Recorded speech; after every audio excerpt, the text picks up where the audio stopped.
eny ary tompolasytovavy tafaraka isika ato anatin'ny fandarana miara-manonja MBS Radio Mada amin'izao andro vaovao izao, herinandro vaovao, alatsinainy 20 septambra 2020 anterina ny arabam-bampirarintso ho antsika mianakavy, na ianao zany atao tanindrazana na ianao any ampitan'ny ranomasina dia ananterana izay arabam-bampirarintso izay ny faniriana dia niaraka eto tsika ao anatin'ny ora roa sasany, zany hoe any amin'ny tataovonana no mifarana ny fandarantsika, ka ny faniriana dia mba zahonao hevitra maro isan-karazany mba hanamafisanao ihany koa ny fahalalana ny zavatra miseho eto amin'ny firenena izany, ka tsy hoe andray ambolony na ihany koa hoe andeha fotsiny amin'izao fa miatrika n'ilay fiainana zany, mahafantatra hafa matsy hoe mahafantatra sy ny hoe miaina fotsiny amin'izao kanefa tsy mahafantatra, ary mety hoe omen'ny olona zavatra diso, omen'ny olona fanazavana diso, dia izay le tena tsy mety izay. Fa mialohan'ny zavatra rehetra dia isaorantsika ilay nahary satria izy no nitantana, raha tsy ny fitahiny dia tsy afaka miaraka eto isika amin'ny alalan'ny sary sy ny feo zany. Ny anaranao ny MBS Radio Mada, ny YouTube sy ny Facebook MBS Radio fahitalavitra MBS zany, dia amin'ireo sehatra ireo no ahafahanao manaraka ny miara-manonja MBS Radio Mada, zay moa no mahazatra antsika. Akoatran'ny izay dia tsy adinoana ianareo zay miteny hoe mba arabao zay, ataovy kokoa zay sy ny sisa, dia misy reto maromaro, misy ny avy any velany ho antsika any velany, dia ny eto toerana ihany koa tsy adinoana. Izy ity moa tsy hoe ho ary voatanisa daholo fa arak'izay hitantsika eo no anaovana azy. Dia amin'ity aloha zany dia arabaina manokana ianareo teratany malagasy izay monina any Londres.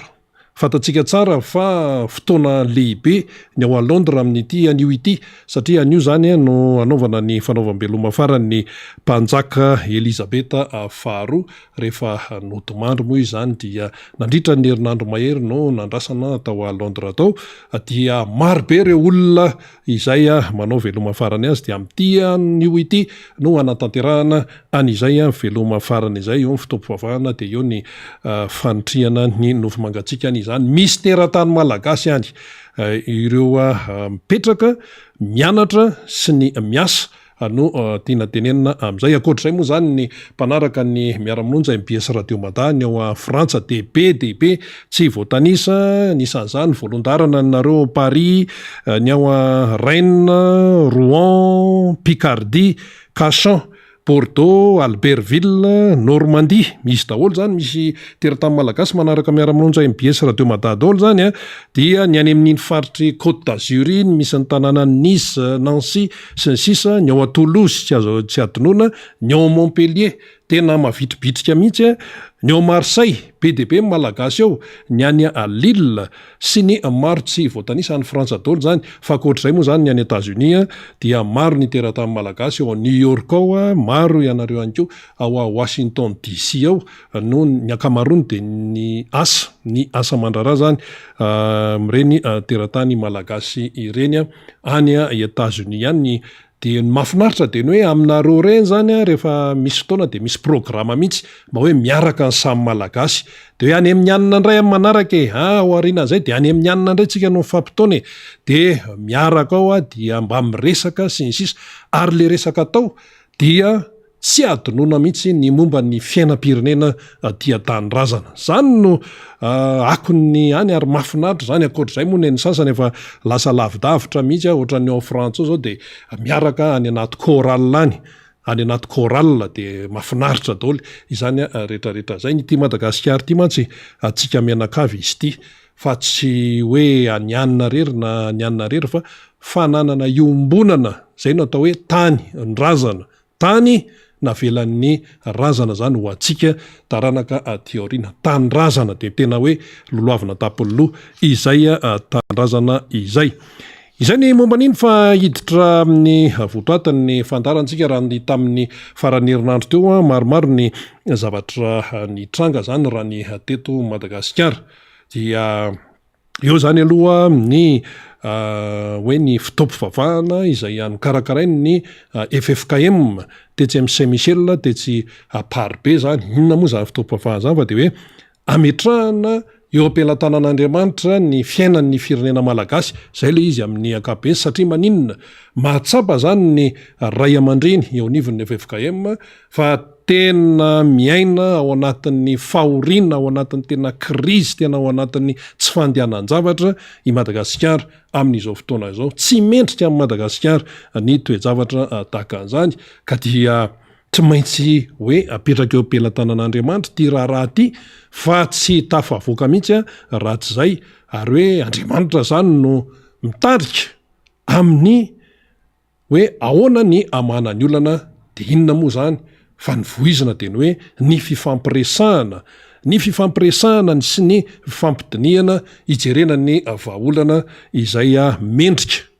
be de be amin'ny vahaolana fa hoe inona ny vahaolana mendrika ho an'ity fireneny ity de mialohan'ny zavatra rehetra aloha zany hoe anao an'izao tsisy afa-tsy ny fifampiresahana ka izany anisan'ny votoatiny lehibe zany izay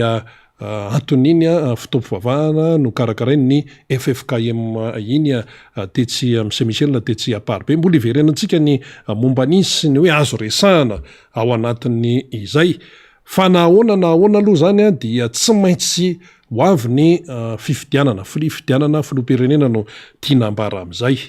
fa mialohan'izany rehetrarehetra zany tsy maintsy apetrapetraka daholo ny lamina rehetrarehetra elana ny zavatra tsy nety fa ny fahavoazana mantsy de hoe efa nisy zavatra tsy nety hita tamin'ny teo aloha de mbola iny ihany ve no irisona mbola iny ihany ve no atao betsaka ny zavatra tsy nety tany amin'ny resaka lisy-pifidianana iny ny tena fototra ahoana ny ratsamangaiky isan-karazany izay karakarana ny fifidianana miaingany amin'ny fokotany sy ny sisa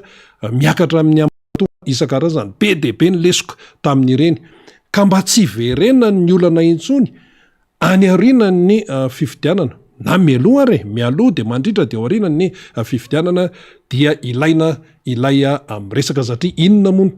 tanjona de ny hoe fifidianana madio sy mangarara ary eken'ny rehetra tsy tonga ho azy nefa zay tsy tonga ho azy zay fa misy andraikitra amin'ny tsirairay mihitsy misy zavatra tsy maintsy fehezina mba ahafahany fahamarinana anjaka ao anatin' ilay tontolo-pifidianana fa raha hoe fifidianana anjakan'ny tsy fahamarinana fifidianana misy manipulation isan-karazany fifidianana izay atao hoe tereko masaka tombolombojaza fotsiny ilay izy de tsy eto zay tsy hitondrasoa ho an'ny firenena mihitsy zany na inona ho tenenitsika eto fa tsy maintsy mirindra tsara ny zavatra rehetra tsy misy ambadimbadika ny fikarakarana sy ny sisa dia izay no tanjona zay indrindra no anton'ny mbola namerimberenany président Marc Ravalomanana izay filoha zany pitarika ny Diko Madagasikara ny RMDM ny aty amin'ny mpanohatra eo ihany ko maha-olo-pirenena azy eo ihany ko maha-filoha-pirenena teo aloha azy tsy atory voanjodina amin'izany resaka hoe fiainam-pirenena zany izy eo ihany ko ray aman-dreny azy momba ny fomba fahitana zany izay resaka hoe tontolo-pifidianana zay satria na tiatsika na tsy tiatsika de tsy maintsy hiatrika fifidianana ny firenena zany fifidianana filoha-pirenena nde ho atsika ny vokeviny tamin'ity faran'ny herinandro ity. Zavatra hitako voalohany indrindra tavy avotonga de ny fifalian'ny vahoaka malagasy indrindra maneto savavy faly izy satria mahafaly azy de manana fanantenana betsika izy eo anatiny fa hoe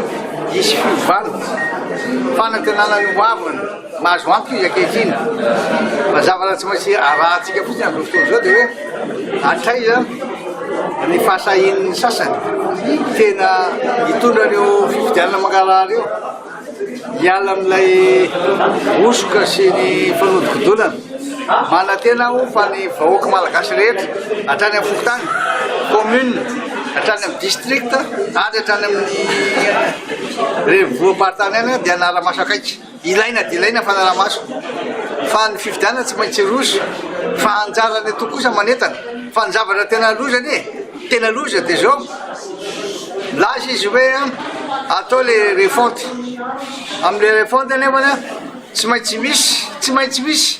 ny fanavitana ara-politika ohatra zao ataontsika zao za zao de tena mankasitraka mihitsy ny fihetsiky ny tompona ndraiky eto Sambava fa de tena namela malalaka zay koa zay mikorotany tena navelany mihitsy zay ary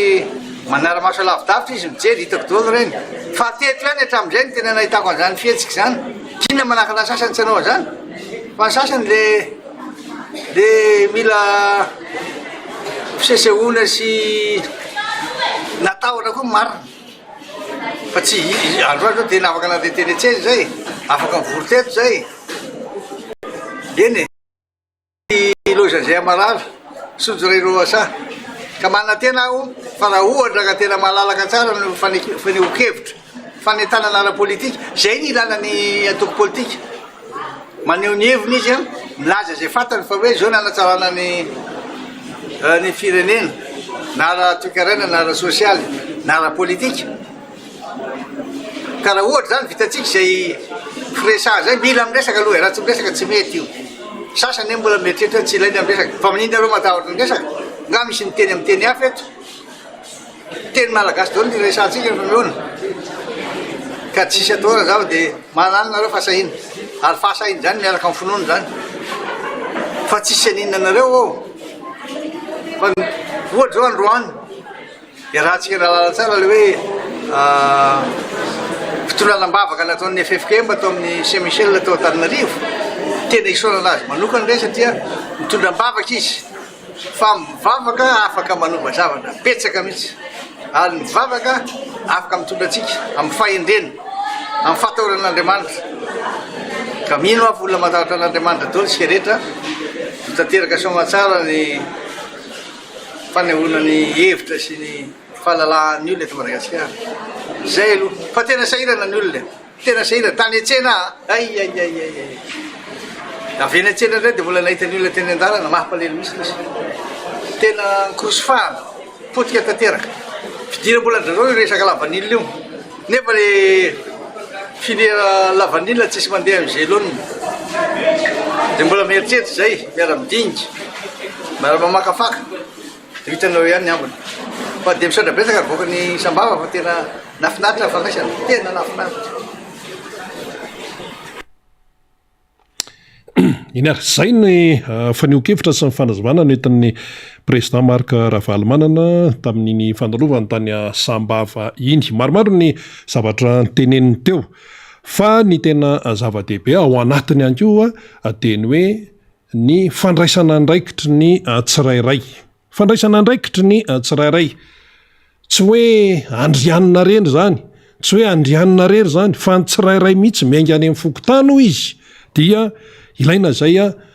fandraisana andraiky zay ary ao anatin'izany ny fanaraha-maso tsy maintsy misy ny fanaraha-maso satria ny ratsy tompoko tsy kely lalana amin'izany resaka hoe tontolo-pifidianana izany ny ratsy tsy kely lalana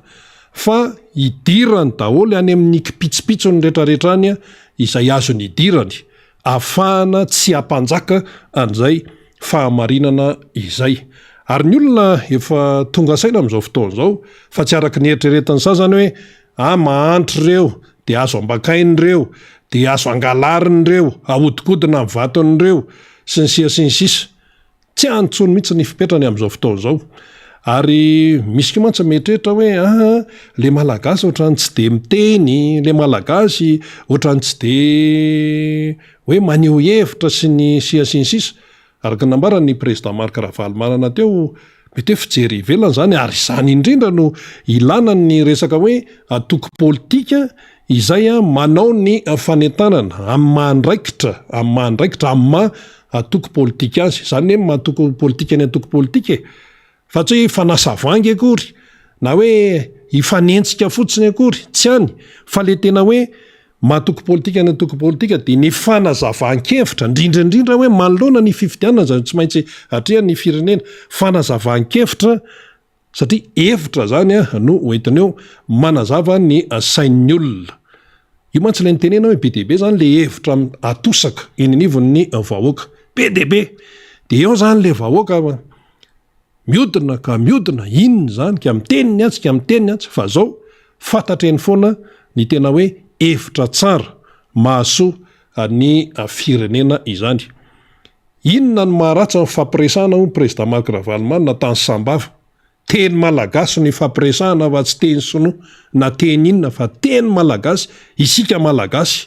melohan'ny zavatra rehetra aloha ilany zay fifampiresahana izay. Tsy misy hoe itenika hoe tsy mety ny fampiresaka rehefa manoloana ny zavatra izay tsy mety. Fa zao mantsy mahatonga an'le resaka tsy miady eto amin'ity fireneny ity. Zao le mahatonga an'le resaka mandeha amin'ny tsy falehany.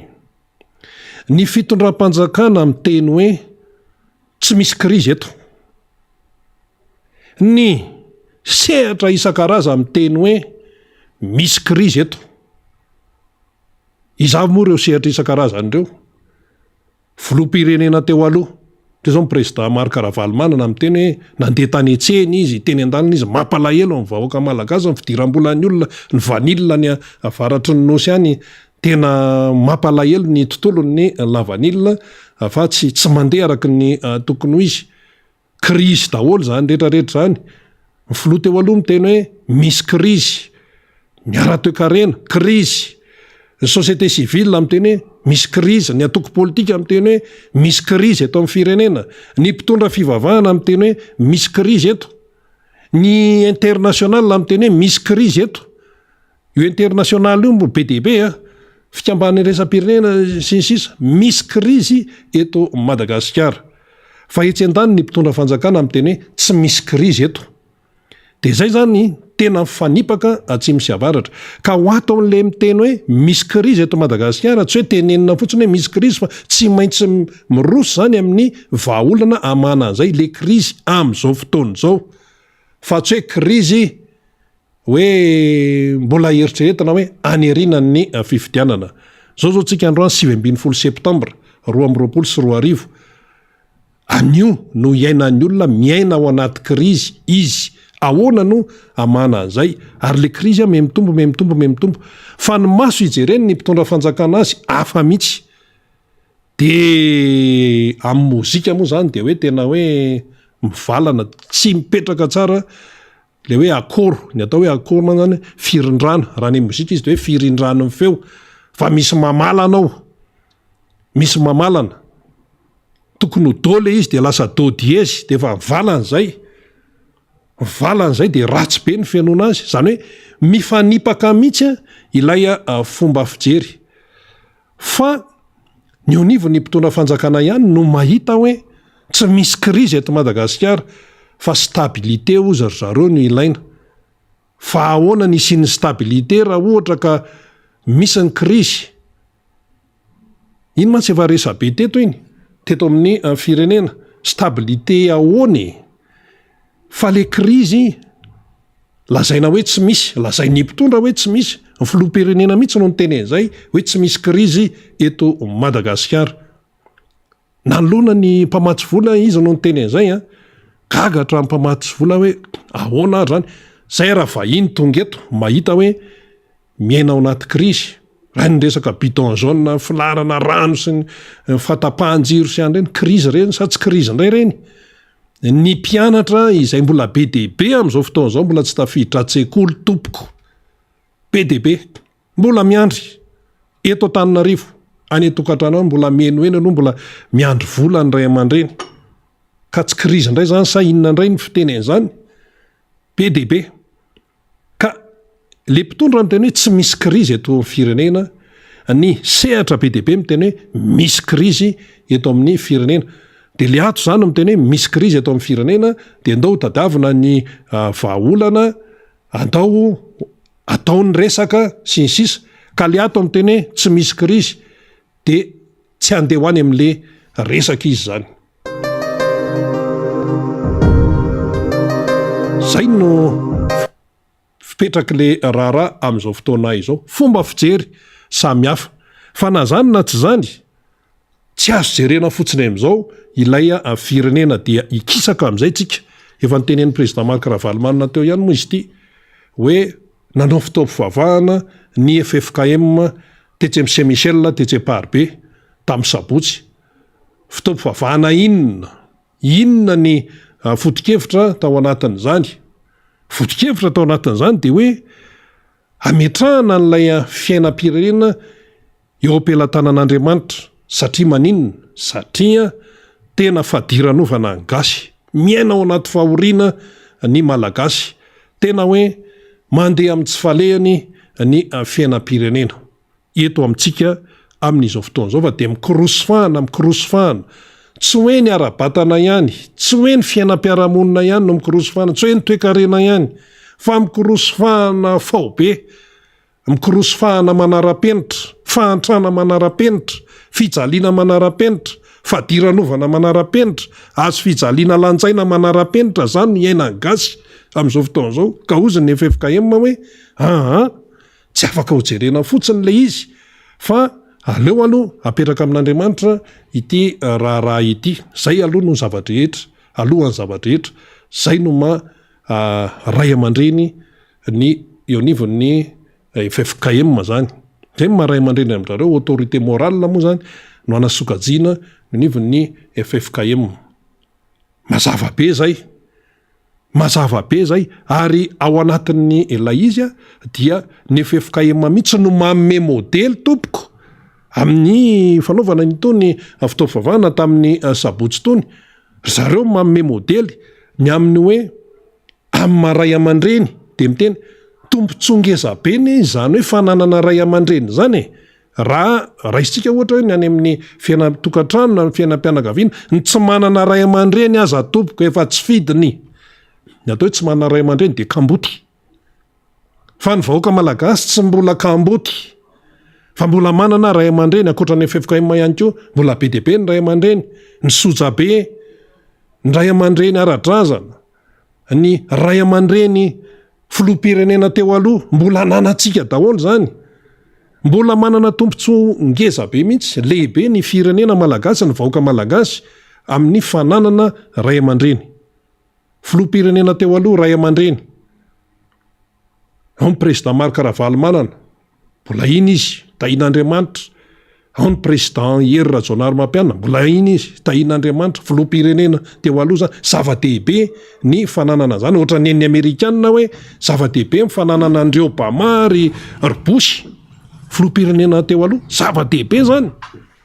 ny atsika eo ny filoham-pirenena teo aloha eo ny ray aman-dreny ao amin'ny fivavahana ray aman-dreny ka tombony lehibe ny hoe fananana zany ray aman-dreny izany ary tsy hoe mifananana azy ihany fa tena lehibe ny fiainona ny teny dikan'izay zany anisan'ny mampahantra nyity fireneny ity zany no tsy fiainona ny teny ray aman-dreny zay zany anisan'ny mampahantra nyity fireneny ity tsy rarahanay zany teninareo zany fa ny anay ihany ny anareo efa teo aloha zany fa zay zao ny eto tsy misy idiranareo zany ary tamin'ny faran'ny herinandro teo no nandrenesana olona eo anivony ny fitondrana ny teny hoe tsy misy idiran'ny fiangonana na ny eglizy ny raharaha politika zay ny zavatra ny teneniny dikan'izany zany de hoe ianareo fiangonana le fiangonana tia ny tenenina mantsy hoe ny FFKM dia aza mitsabatsabaka amin'ny tsy tokony hitsabana lazay zany hoe mitsabaka amin'ny raharaha politika ny fiangonana diso be zany satria ny définition ny antsona hoe ray aman-dreny mihitsy zany ny tsainy fa nga ianao raha miteny hoe manakina ny fiainam-pirenena amin'Andriamanitra de mitsabaka amin'ny tsy tokony hitsabana so de mila miverina mihitsy aloha mamantatra fa neny sasany mantsy le seza no mamaika azy le miozongozona ny sezako raha miozongozona ny sezany sasany eny tsy ny FFKM manozongozona ny sezany na ny filoha teo aloha ny président Marc Ravalomanina sy président Hery no manozongozona ny sezany fa ny tsy fahaizany no manozongozona ny sezany ny tsy fahaizany ary porofony ny taremarika ane zany taremarika be dehibe resaka fanajana zolombelona tsy tafavoaka resaka PIB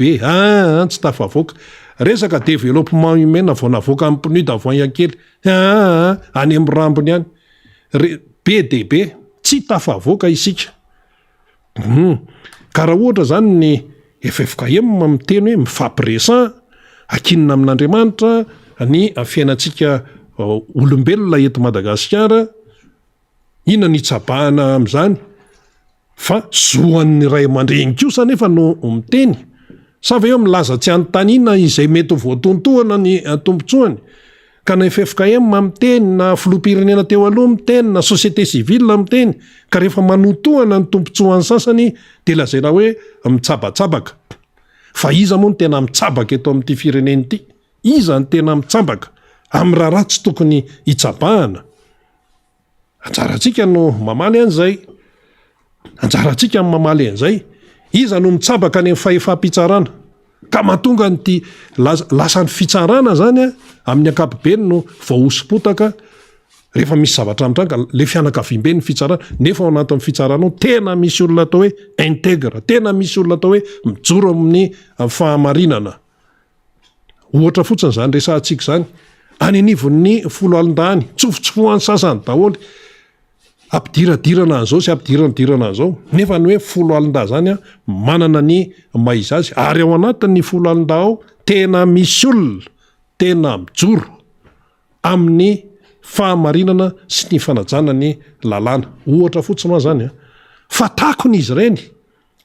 ireny satria mety hoe tsy mahay misalegy fomba fiteny moa zany mety hoe tsy de hita fa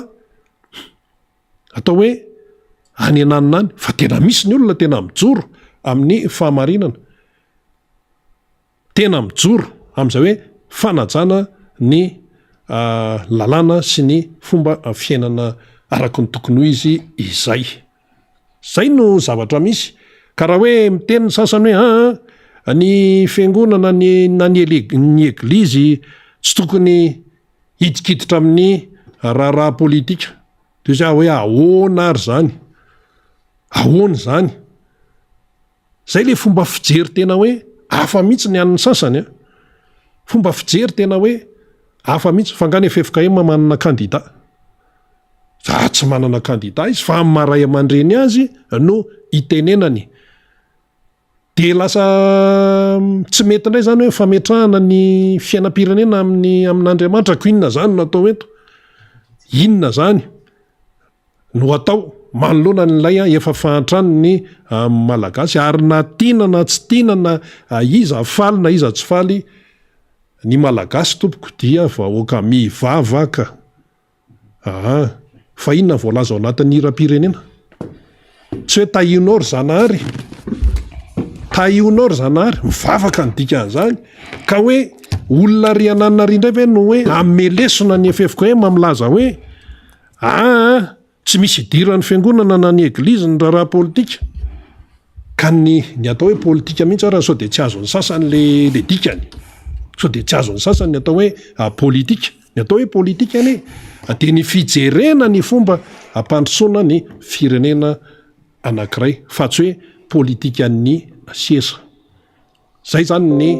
momba an'iny zany de inona no tsara ho amafisana miaraba namana faniry moa efa tonga ny namana faniry tam'le fitaopivavahana natao tetsy Saint Michel tetsy Parbe karakarain'ny FFKM matompoko de tsy nandefa solotena tao ny fitondram-panjakana de oziny fanamariany rehetra hoe fa maninona ary na de hoe fanajana ray aman-dreny fotsiny ara ray aman-dreny mpiangonana na hoe ianao ne tsy voatery hoe ahoana sy ahoana hoe ahoana ny fipetrane fa hoe mba hoe fanajana de hoe mba nandefa solotenanao tsy nandefa tao fa ary amin'ny fandevenana ny fanafenana ny nofo mangatsika amin'ny mpanjaka Elizabeth II ary da manana solotenany ny fitondrana fa eto ananiny eto raha malagasy tsy nandefa solotena tsitra fa ny sehatra be dehibe nandefa solotena tao amin'le fitaopivavahana karakaraina FFKM anjarantsika no misaintsaina amin'izay anjarantsika no misaina hoe inona ny dikan'izany tsy hoe tsy manana ny lanjany ny any Londres tsy izay fa ny an'ny firenenao aloha de enao atao anatin'ray miteny hoe aza mitsabatsabaka amin'ny raha politika ny fiangonana tsy idiran'ny fiangonana zany ny fiangonana tompoko tsy maintsy miteny rehefa mijaly ny vahoaka an'Andriamanitra satria tempolin'Andriamanitra le olona tsy hoe solovavany efefoka mety akory fa hevitra no tenenina miainga tamin'le zavatra nyseho tetsy amin'ny Saint Michel tetsy Parbe tsy tonga tao ny solon-tenam-panjakana inona de hoe resaka hoe fanajana fotsiny hoe manasa ny ray aman-dreny de hoe tsisy fa ary any Londres izy hoe misy solon-tena zany solon-tena malagasy any amin'ny fandevenana ny Reine Elisabeth II any hitantsika amin'izany le fandehan'le izy jereny ny tany Kongo ny tiako Madagasikara ndray no nandefa olona tany ny iraka ny président Marc Ravalomanana nandefa iraka tany nijery hoe ahoana sy ahoana fa ohatrany hoe lasa niaka rery teo le député Brunel satria vefa manomboka tsy mitovy fijery amin'ny fitondrana de alao nefa faty olona piray tanyrazana ano nitsitritra tao vokatry ny tifitra de ahoana ny mba handraisantsika an'izany hoe rehefa inona de misy hoe zao miazakazaka mandeha fa rehefa inona dia tsy makany de eo zany ny sasany hay moa zany le izy voavaly any hoe ka le fiangonana ona mitsabatsabaka amin'ny raharaha politika zany no fomba fijeriny ao anatin'ny fitondranao ka ny fiangonana tsy maintsy miteny na ahoana mahalona ny toejavatra ohatrao ary tsy tamin'ny vanim-potoana ohatr'izao ihany anie zany hoe fefoka am'izany no niteny fa tamin'ny fotoana sarotra teto amin'ny firenena ary eto le tenenina hoe mbola tombony ho an'ny Madagasikara tompoko ny manana ray aman-dreny fa ny tsy fanarahana ny teny ray aman-dreny satria le ray aman-dreny zany manome sosikevitra izy mitaridalana izy tsy mpanapa-kevitra izy fa miteny izy ohatra mpanjaka britanika tsy mpanapa-kevitra ny mpanjaka britanika tompoko Elisabeth II fa ny prime ministre ny Anglisy dia tsy maintsy miaona amin'ny indrepande isan-kerinandro fa izy tsy manapa-kevitra fa mba miteny ny heviny ny mpanjaka manoloana ny prime ministre tsy voatery hoe taterao io fa miteny ny heviny izy de tonga any ny prime ministre Anglisy manatona azy amin'ny maharay aman-dreny azy de maninona mandeha tsara ny fiainany any Angleterre sy ny any Grande-Bretagne mandeha ary matoa zany le ramatoa ilay Elisabeth II zany olona matapitrisany no anatrika ny fanaovam-beloma farany azy dia manana ny maizy azy satria inona ny tena nampiavaka ny Elisabeth II sy ny Britanika amin'ny ankapobeny ny fanarahana ny lalàna ary ny mpitarika dia manome modely rehefa hoe ohatr'izao ny fomba fantombiasana eo amin'io seza fiandrianana io dia arahana amin'ny atsipriany izay ohatr'izao ny lalàna amin'izany hoe famille royale zany fomba fipetraka rehefa misakafo ny kio tsy azo atao amin'ny latabatra ohatr'izao fa tsy maintsy mahitsy tsara ny fomba fijoroana rehefa amin'ny seremonia isan-karazany tsy azo atao ny milahatra mifanitsy amin'ny mpanjaka fa tsy maintsy aty ariana aty 3 metatra be de be nkipitsopitsony zany hoe any amin'le famille royale mihitsy zany fianakavian'ny mpanjaka any de fa tsy maintsy manaraka ny fitsipika tsy mahagaga atsika raha ohatra ka matanjaka be ny zareo britanika ohatrinona zao ny livre sterline anankiray ohatrinona vola malagasy fa mbola matanjaka ny livre sterline tompoko vola anglisy raha oharina amin'ny euro sy ny dollara indrindra moa fa hoe oharina amin'ny ariary fa maninona volany zareo matanjaka be satria ny azy ny fomba fitantanana entitra any amin'ny fianakavian'ny mpanjaka any de efa misy lalàna entitra be any misy moa tsy nahazaka hoe enjana be ty lalàny ty any amin'le fianakavian'ny mpanjaka io de misy zanaka Elisabeth II ny anaky 3 no ny sara-panambadiana so de tsy fantatsika zany 3 no ny sara-panambadiana olana tao anatin'ny fianakaviana zany fa ity mpanjaka ity de niezaka foana izy nandamina ny nandamina reny hoe Charles sy Diana Spencer reny hoe tena nefa mo saraka mihitsy fa nandamina foana ny mpanjaka Elizabeth teo mba lamina an'izy izy moa nisy tsy nentina lamina mihitsy fa na zany na tsy zany de eo no ray aman-dreny azy dehibe ny olona anao veloma farany azy satria amin'ny maharay aman-dreny azy zay le izy amin'ny maharay aman-dreny azy dia tonga ny olona anarivony ary hatrany 500 ny chef d'état hatramina empereur hatramin'ny inona na amin'inona na misy arany mety hoe tsy fifanarana tsy fitovikevitra tompoko teo amin'ny Grande-Bretagne sy amina firenena hafa na amin'ny vondrona hafa dia tonga ny olona manome voninahitra satria ray aman-dreny teo oloany ty 70 taona teo amin'ny seza fiandrianana ray aman-dreny ajaina ny ray aman-dreny de tonga ny olona manome voninahitra ohatra zany zao ohatra ve hoe misy tsy fitovikevitra eo amin'ny vondrona Européenne sy ny Britanika hoe Brexit ohatra hoe raisitsika atao ohatra zany hoe niala tao amin'ny vondrona Européenne ny Britanika dia tsy vitovitikevitra zany de zay ve ny antony hoe tsy andanan'ny mpitatana ny vondrona Européenne me voninahitra amin'ny mpanjaka Elizabeth teo tsia anankiroa mihitsy Ramatoa Ursula sy Charles Michel zay lohany mihitsy any amin'ny vondrona Européenne no tonga any a Londres ame voninahitra farany an'ity mpanjaka ity zany ny fahalalam-pomba fa tsy hoe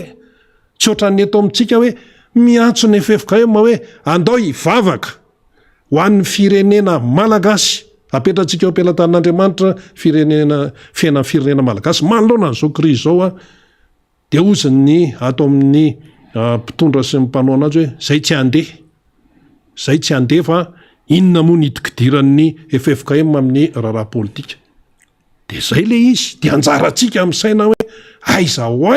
an'ny raha oharina amin'ny olona ny atsika eto Madagasikara izany aiza de anjaratsika no misaintsaina tsara anjany toejavatra zany tsy maintsy resahana zany zay le hoe zay tsy manery eto fa manazava hoe zao ny fipetraky ny toedraraha na ny eto an-toerana na ny any velany dia mila arahantsika ary rehefa misy zavatra mitranga any velany de ny hoe tsy fity fotsiny hoe mato ny mpanjaka Elizabeth de ho alevina ny tsy de zay loatra fa hoe inona ny lesona azo tsoahana hitondra fampandrosoana ho aty amintsika na amin'ny fomba fihetsika na amin'ny fomba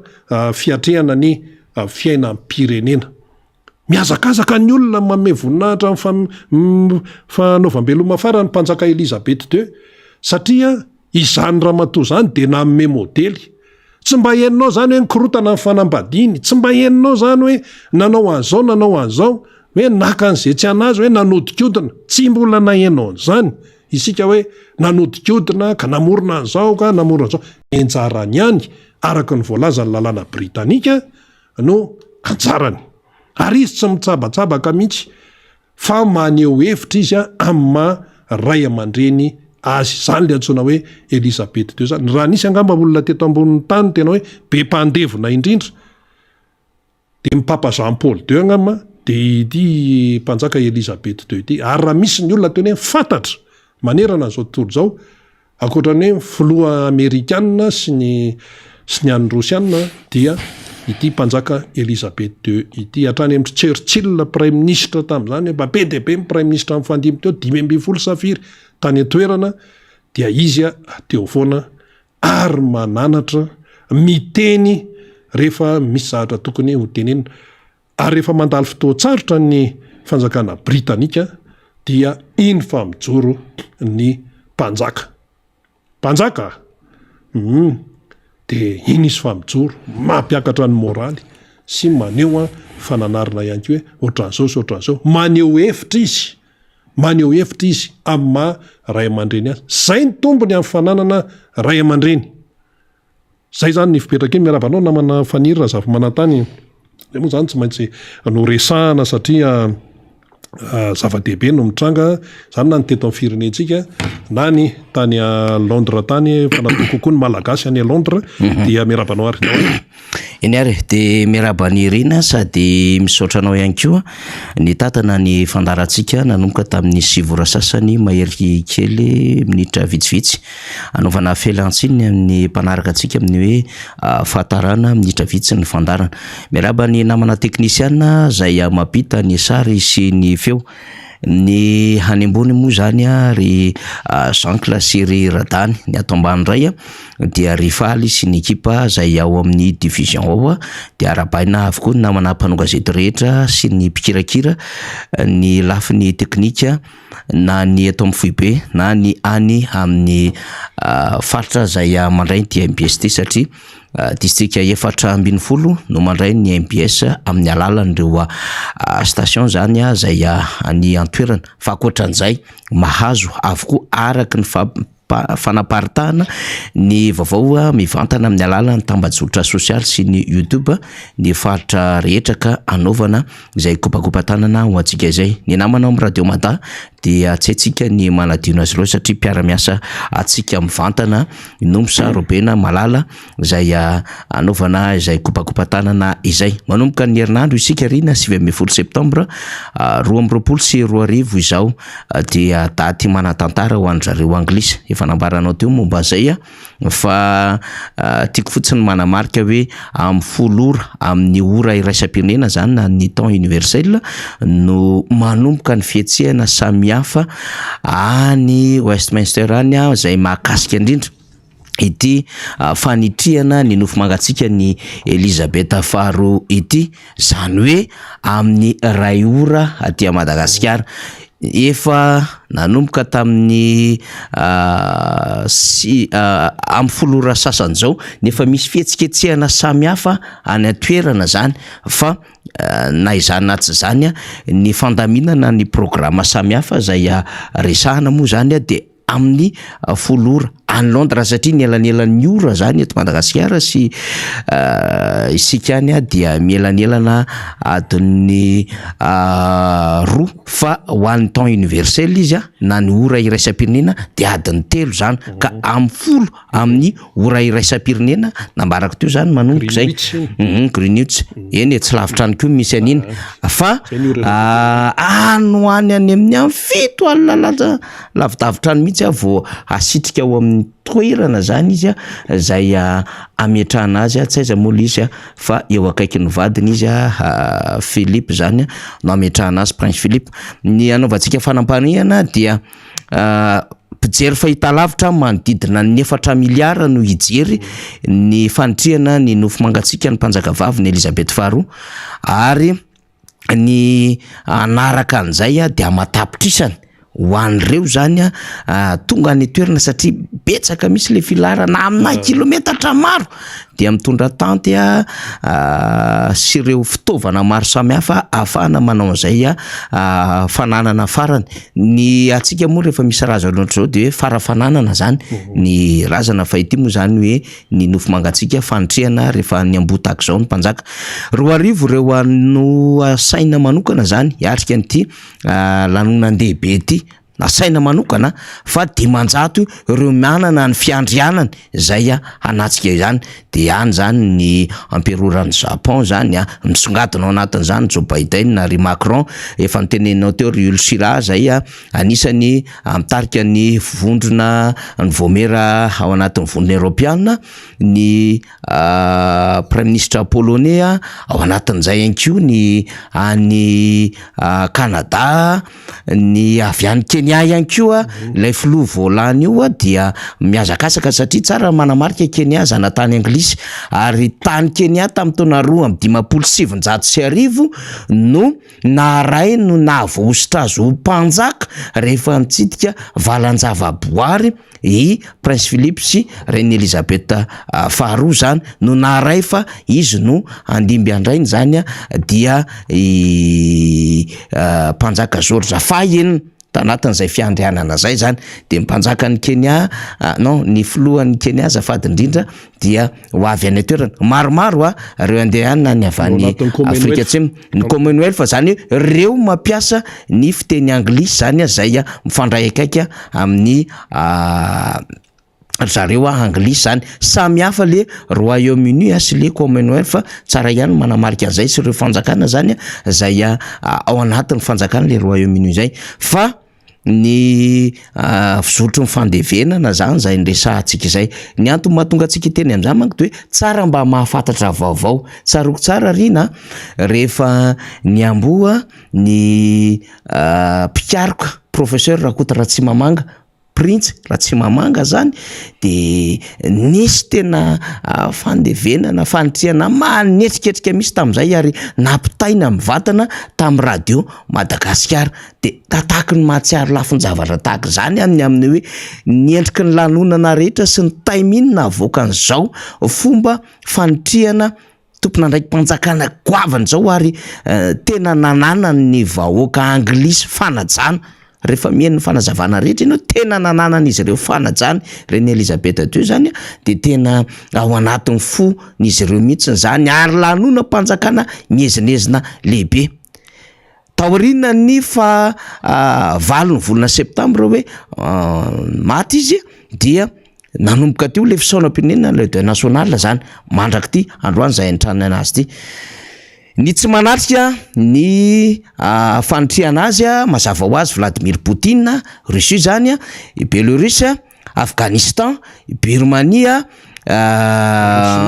Venezuela ihany koa no tsy manatrika an'ity zany hoe reo firenena zay manana problema zany arakady sy ara-diplomatika zany na de hoe nisitaka atao anatin'le resaka hoe Brexit aza zany i Grande-Bretagne dia respecteny rehetra akoatran'izay hoe mety nanana olana ara-politika zay mety tsy ananan'ireo firenendehibe reconnaissance zany am'izao fotoana izao zay amin'ny akabeny moa zany zay resantsika zay fa ny endriky ny lanonana de azony rehetra arahana am'izay fomba anarahany azy mba miezaka koa tsika mba manaraka ny vaovao ny setraresa-pirenena ny fandevenana nanan-tantara ihany koa akoatran'ity zany any reny Elisabeth faharoa ty dinga Nelson Mandela zany na imadimba fatatsika tsara mihitsiny tamin'ny fotoana zay nalasa azy dia nisy fatsiarovana lehibe mihitsy ary fanaovam-beloma niaraka ny fanitriana zany rehefa olona lehibe tahaka izao fa de Papa Jean-Paul faharoa Rina Rabe Mananjara zava-dehibe ny ohatran'izany de mizara vavoatra an'izay tsika Rina mba ho fantatry ny be sy ny maro eny ary manasa antsika anaraka ny fandarina satria ny endriky ny fandarina eo amin'ny sehatra raisam-pirenena moa zany de resantsika Rina ny vaovao eto toerana koa dia resantsika tsara mihitsiny araky n'izay hoe fisian'ny vaovao miodina eto an-toerana izay dia resantsika tanteraka mihitsy izay vaovao izay zao ary ny zavatra zay hitondrantsika an'izay fanamariam-baovao samy hafa izay dia ny fandehan'ny fitsidiana nataon'ny filoha Marc Ravalomanana any faritra avaratry ny nosy any satria zany tamin'ny sabotsy teo ny filoha Marc Ravalomanana no nigadona atao Asambava ary rehefa nigadona atao Asambava izy dia avy hatrany dia ny tafatafa ny ezaka ny fampiresaka tamin'ireo vahoaka zany teo amin'ny serana mpiara-manidin'ny Sambava de rehefa aveo izy nandeha nizotra nakany Ambodisatrana manainga zipo de tany no niaona tamin'ireo mpivarotra reo malagasy izay mikarama mitady vola ary rehefa niala avy tao de nizotra nakany tany fotsy ny filoha Marc Ravalomanana sady mandefa sary sady mandefa sary amin'ny valy tsy misy nanelingelina zay ary ny sorany filoha Marc Ravalomanana zany rehefa mandeha ohatraingely izy anatin'ny fifanajany de veritsika fa tena mba zava-dehibe ihany koa le izy hoe inona moa no tokony atahorana fa mety hoe le antsoantso ny vahoaka no mety nanahirana zany an'ilay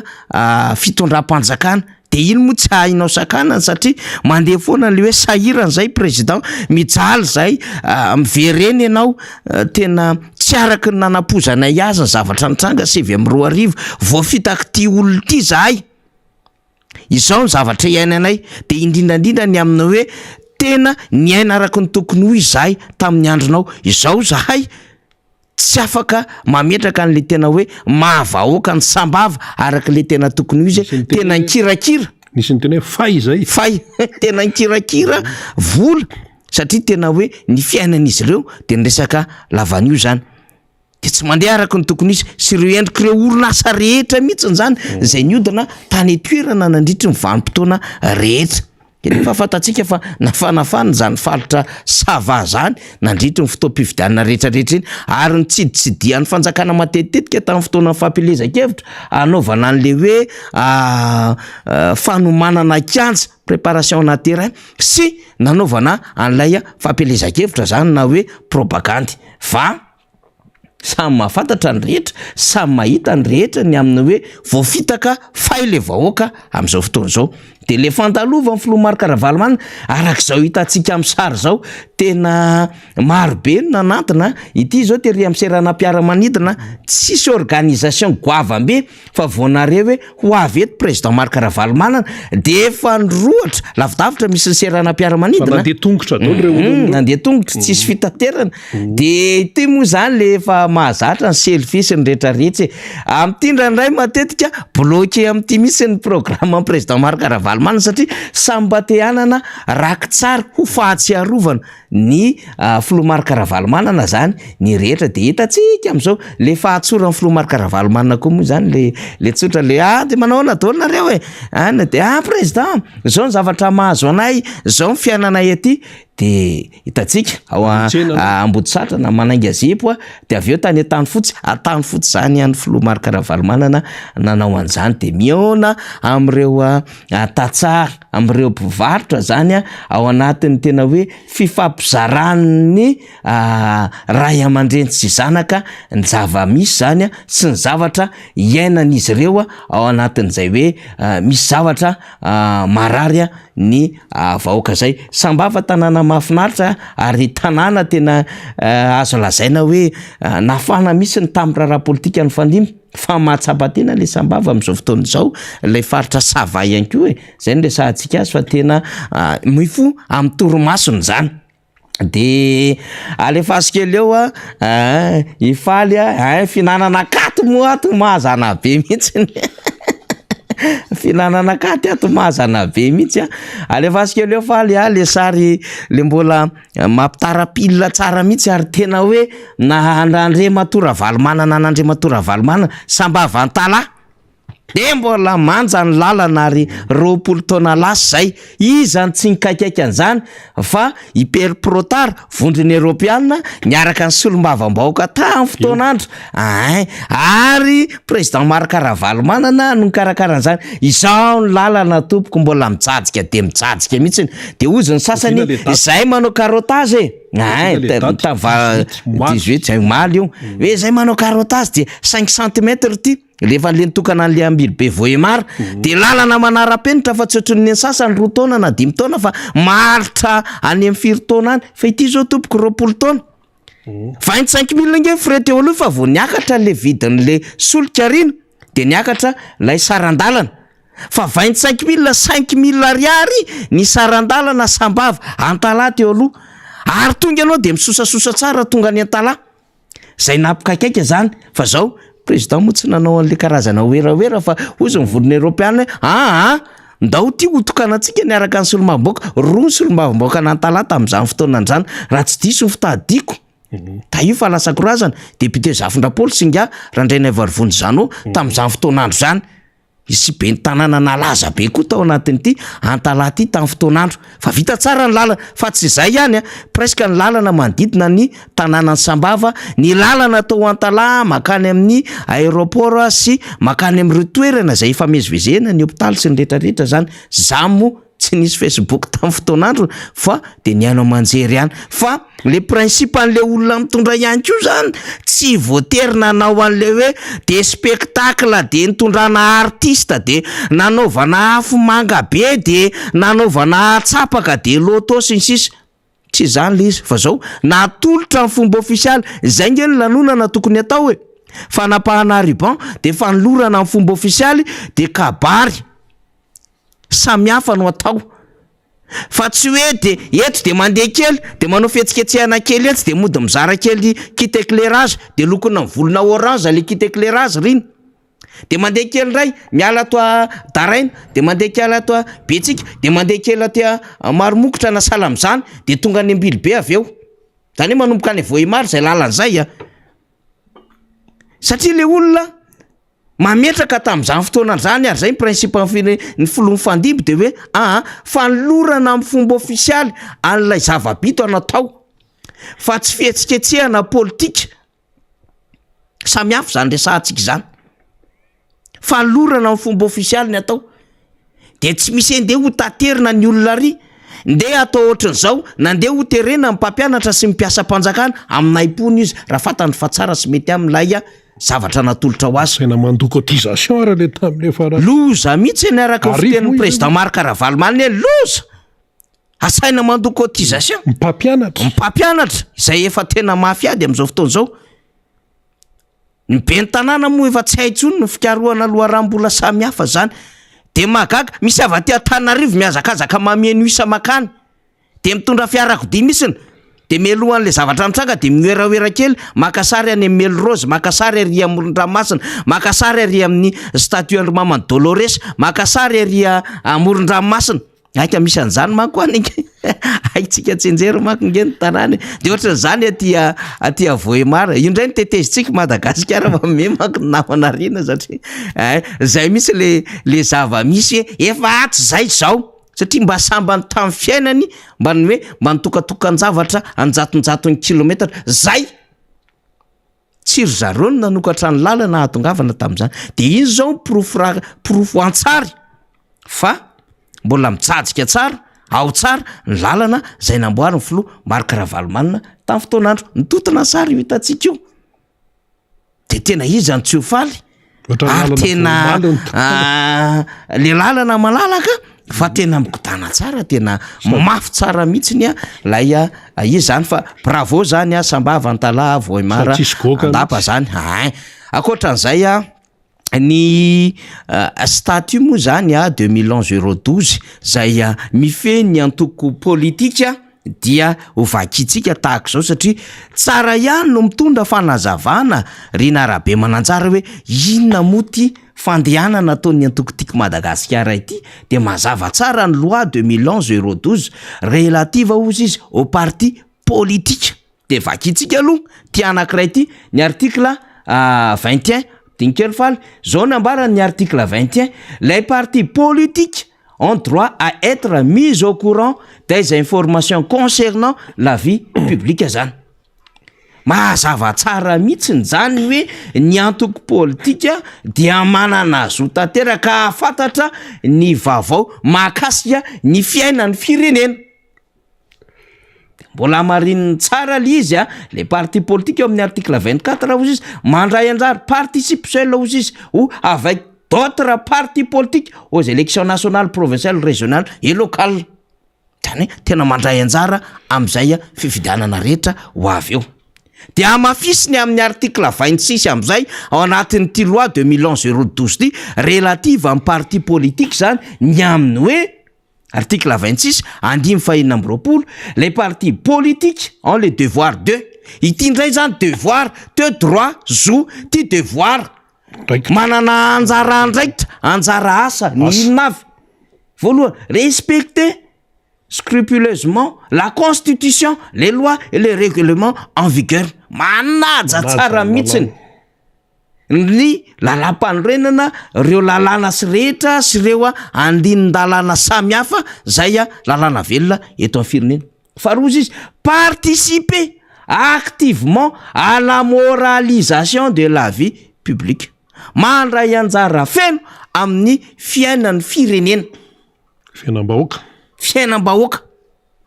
faharoa former ses membres manofana ny mpikambana ao aminy fa efatra sensibiliser les citoyens à participer à la vie publique et politique manao fanetanana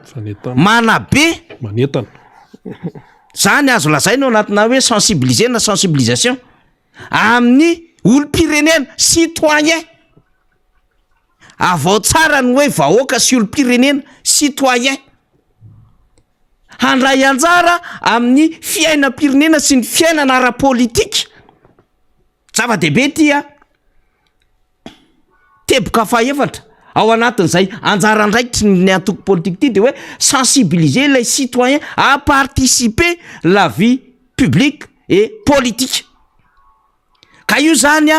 aza fendrofendron'ny olona hoe politika zany anie de tsisy idiranay zany, tsisy idiran'ny volaninay zany, tsy mampidi-bola anay otry. Ianao tsy mihinan-kanina io, ianao tsy mahita frais io, ianao tsy afaka mitsabo tena, mampianatra ny zanakao, resaka politika daholo zany. Tsy mahita tory io. Tsy mahita tory. De ao anatin'izay zany izy hientina ianao, hoentanina ianao, ampahafantarina ianao, mba handray anjara ny fiainan'ny firenena amin'ny akapobeany mihitsiny sy raharaha politika ianao olom-pirenena io. Fahadimy farany de rendre compte en matière politique. Mila mitondra tatitra zany amina raharaha politika na mahakasika ny politika. Zay zany no anjara andraikitra lehibe ho an'izay mieritreritra fa manana antoko politika. De io andraikitra ataony ny antoko tiako Madagasikara io Rina Rabe Mananjara. Fonosin'izao teboka dimy ao anatin'ny devoir ny antoko politika izao, ny déplacement rehetra ataony ny antoko tiako Madagasikara dia manao izy fameloma maso ny antokony redynamisation. De rehefa nanao ny antoko tiako Madagasikara hoe zay de anao fameloma maso redynamisation, de avokory tsy mahay an'izany ary tsy manana voambolana hafa akoatran'izany. Siritsireo nanao congrès hatramin'izay na mini congrès na assemblée générale de mba avy izy satria miala am'le mampirevy le manao an'le ambony vity sy le kilalaka ambany volo de inona ny ataony mba manao redynamisation fa tsy hainy kory nefa hoe inona moa ty fameloma maso ty ny antoko tiako Madagasikara de mazava mihitsy miainga amin'ny loi 2011/012. Zay nge le ase de manao fameloma maso. De inona ny tenen'ny antoko tiako Madagasikara rehefa manao fameloma maso ihany koa? Manao fiofanana, mampiofana andreo mpikambana ao aminy, hanana handraikitra amin'ny fanaraha-maso ny fiainan'ny firenena sy ara-politika. De misy an'izany zao tsy hoela isaka sabotsy misy mifampiofanana ataon'ny projet ny vehivavy mendrika sy ny vehivavy mahiratra zany eo anivon'ny antoko tiako Madagasikara manao karazana fiofanana saika isaky ny sabotsy misy an'izany foana. Manao an'izay fanomezana fiofanana ho am-pikambana ao amin'izay sy ireo zay manaraka an'izany antoko zany. De akoatran'izay ihany koa raha toa ka misy ny disadisa ary fiainam-pikambana na fiainana antoko rina tahaka ny fiainan'ny firenena ihany tsy laozana disadisa ka ny fiainam-pianakaviana raha moa misy disadisa de mandeha le hoe réconciliation interne, fampihavanana anaty am'ireo mpikatroka zay mety nanana olana raha disadisa nateraka ny fomba fitantanana teny fotony ny antoko na nateraka ny fandraisana fanapahan-kevitra tamina fividiana na nateraka momba ny lafin-javatra hafa personnel na sala am'izany de mandeha zany fampihavana zany mba inona zany hoentina ohatra modely miainga avao anatin'ny antoko le izy. De mahafinaritra nanomboka taty Antsohy eny taty Amapoko ny Pobrezy mihitsy ara moa zany lay dia secrétaire général ny antoko tiako Madagasikara nga Rina Randriamasinoro de nahazo tany Antsohy de na izy février natao tao Ambanja de avy tao Ambanja nivory tato Ambilobe, avy any Ambilobe tonga nahazo tatia Sambava. Lalovana moa zany voimaro mbola anatin'ny programme daholo zany rehetrarehetra fa neona tamin'ireo mpikatroka zay maro ihany délégation. De Sambava dia misy antondy hafa amma kristiana Filoha Marc Ravalomanina moa zany iny tena miavaka manokana iny tany Antala nandeha nivavaka tany Filoha Marc Ravalomanina am'izao fotoan'izao ao Sambava ny Filoha Marc Ravalomanina mbola mitohy ilay fiaonany am'ireo tompon'andraikitra samy hafa na olom-pirenena na reo endrika mpandraraha io na mpikatroka ao anatin'ny antoko. De feheziny ty zavatra nyresahantsika ty daholo zany article 26 loi zay mifanaraka indrindra amin'ny parti politika. Faritra telo zany Rina Rabe Mananjara nalian'ny Antokotika Madagasikara, Sofia, Diana ary Sava. De marikototra ny sasany ihany satria mandeha be le lalan'ny Antoko de mikarikevitra hoe inona indray ara-mipetahana ny reto. De mitsofontsofoka any am-piangonana andray ny sasany. Andray manelo vaovao hafahafa any momban'ny vavaka tao filoha Marikaravalomana. De mbola tsy milamina an'izay indray raha nitondra fanamarihana ny Rina Randriamasinoro ty le lalam-pirenena fahadimy aty ohatra mbola tsy milamina tsara. Mba miteny izy zany am'le hoe mba mandeha am'le lalana eny de mba manondro eo fotsiny de mamoaka am'sany ohatra mbola tsy milamina tsy vita zany. Sahiran-tsaina ny sasany. De vita tampoka indray le lalana Rina. Tafarany herinandro daholo zany rehetrarehetra zany. Zany hoe ilaina zany mampafantatra vaovao ohatran'izay. De misy tompon'andraikitra maka ny tandrifiny aingana manao an'le asa. Zay enge ny ilaina ny antoko politika. Ary zay koa ny ilaina ny antoko politika mpanohatra sy ny vondrona antoko politika manohitra mampafantatra ny zava-misy amin'ny fitondram-panjakana. Am'izay rehetra anjara tandrify ary raha idirantsika lalina indray ny any amin'le statut de l'opposition de mazava tsara mihitsy ny rôle na contre-pouvoir amin'izany statut de l'opposition zany. De itony déplacement ataon'ny antokotony isaorana hoy isika aloha zany na izany na zany ny tany amin'ny faritra Sava zay afaka mamela ny Antokotika Madagasikara sy ny filoha Marikaravalomana mandeha malalaka zany. Tsy ohatran'le tany amin'ny sasany. Ahafahany manao ny asa satria ny filoha Marikaravalomana na mandeha koa dia mizohira n'ilay statut na ancien chef d'État. Filoha teo aloha. Akoatra ny maha-olom-pirenena zay atoa ny lalam-pandrena na mivezivezeny. De mampiasa ihany koa lay lalàna ato anatin'izay fijoroany ny antoko politika zay ny Antokotika Madagasikara. De mbola misy lalàna ngeza be koa andraikitry ny antoko mpanohatra satria efa nanambara fa mpanohatra ny Antokotika Madagasikara sy ny vondrona miaraka amin'ny alalan'ny RMDM. De averintsika ty soratra nalefa ny Antokotika Madagasikara tamin'ny alalan'ny sekretera jeneraly ity navatana nakany ministera ny atitany zay miresaka manokana am'ireo andininy zay nambarako tamintsika teo reo. Hoe tena le asa araky ny lalàna nataony fa tsy fisandohana andraikitra korona. Na hoe tsy mahalala ny tokony ataony koa ny Antokotika Madagasikara fa manentana mampafantatra ary manazava ny zava-misy ary mampandray anjara ny olom-pirenena anatin'izay fiainana firenena sy ny fiainana antoko zany. De any le taratasy nalefa any amin'ny ministeran'ny atitany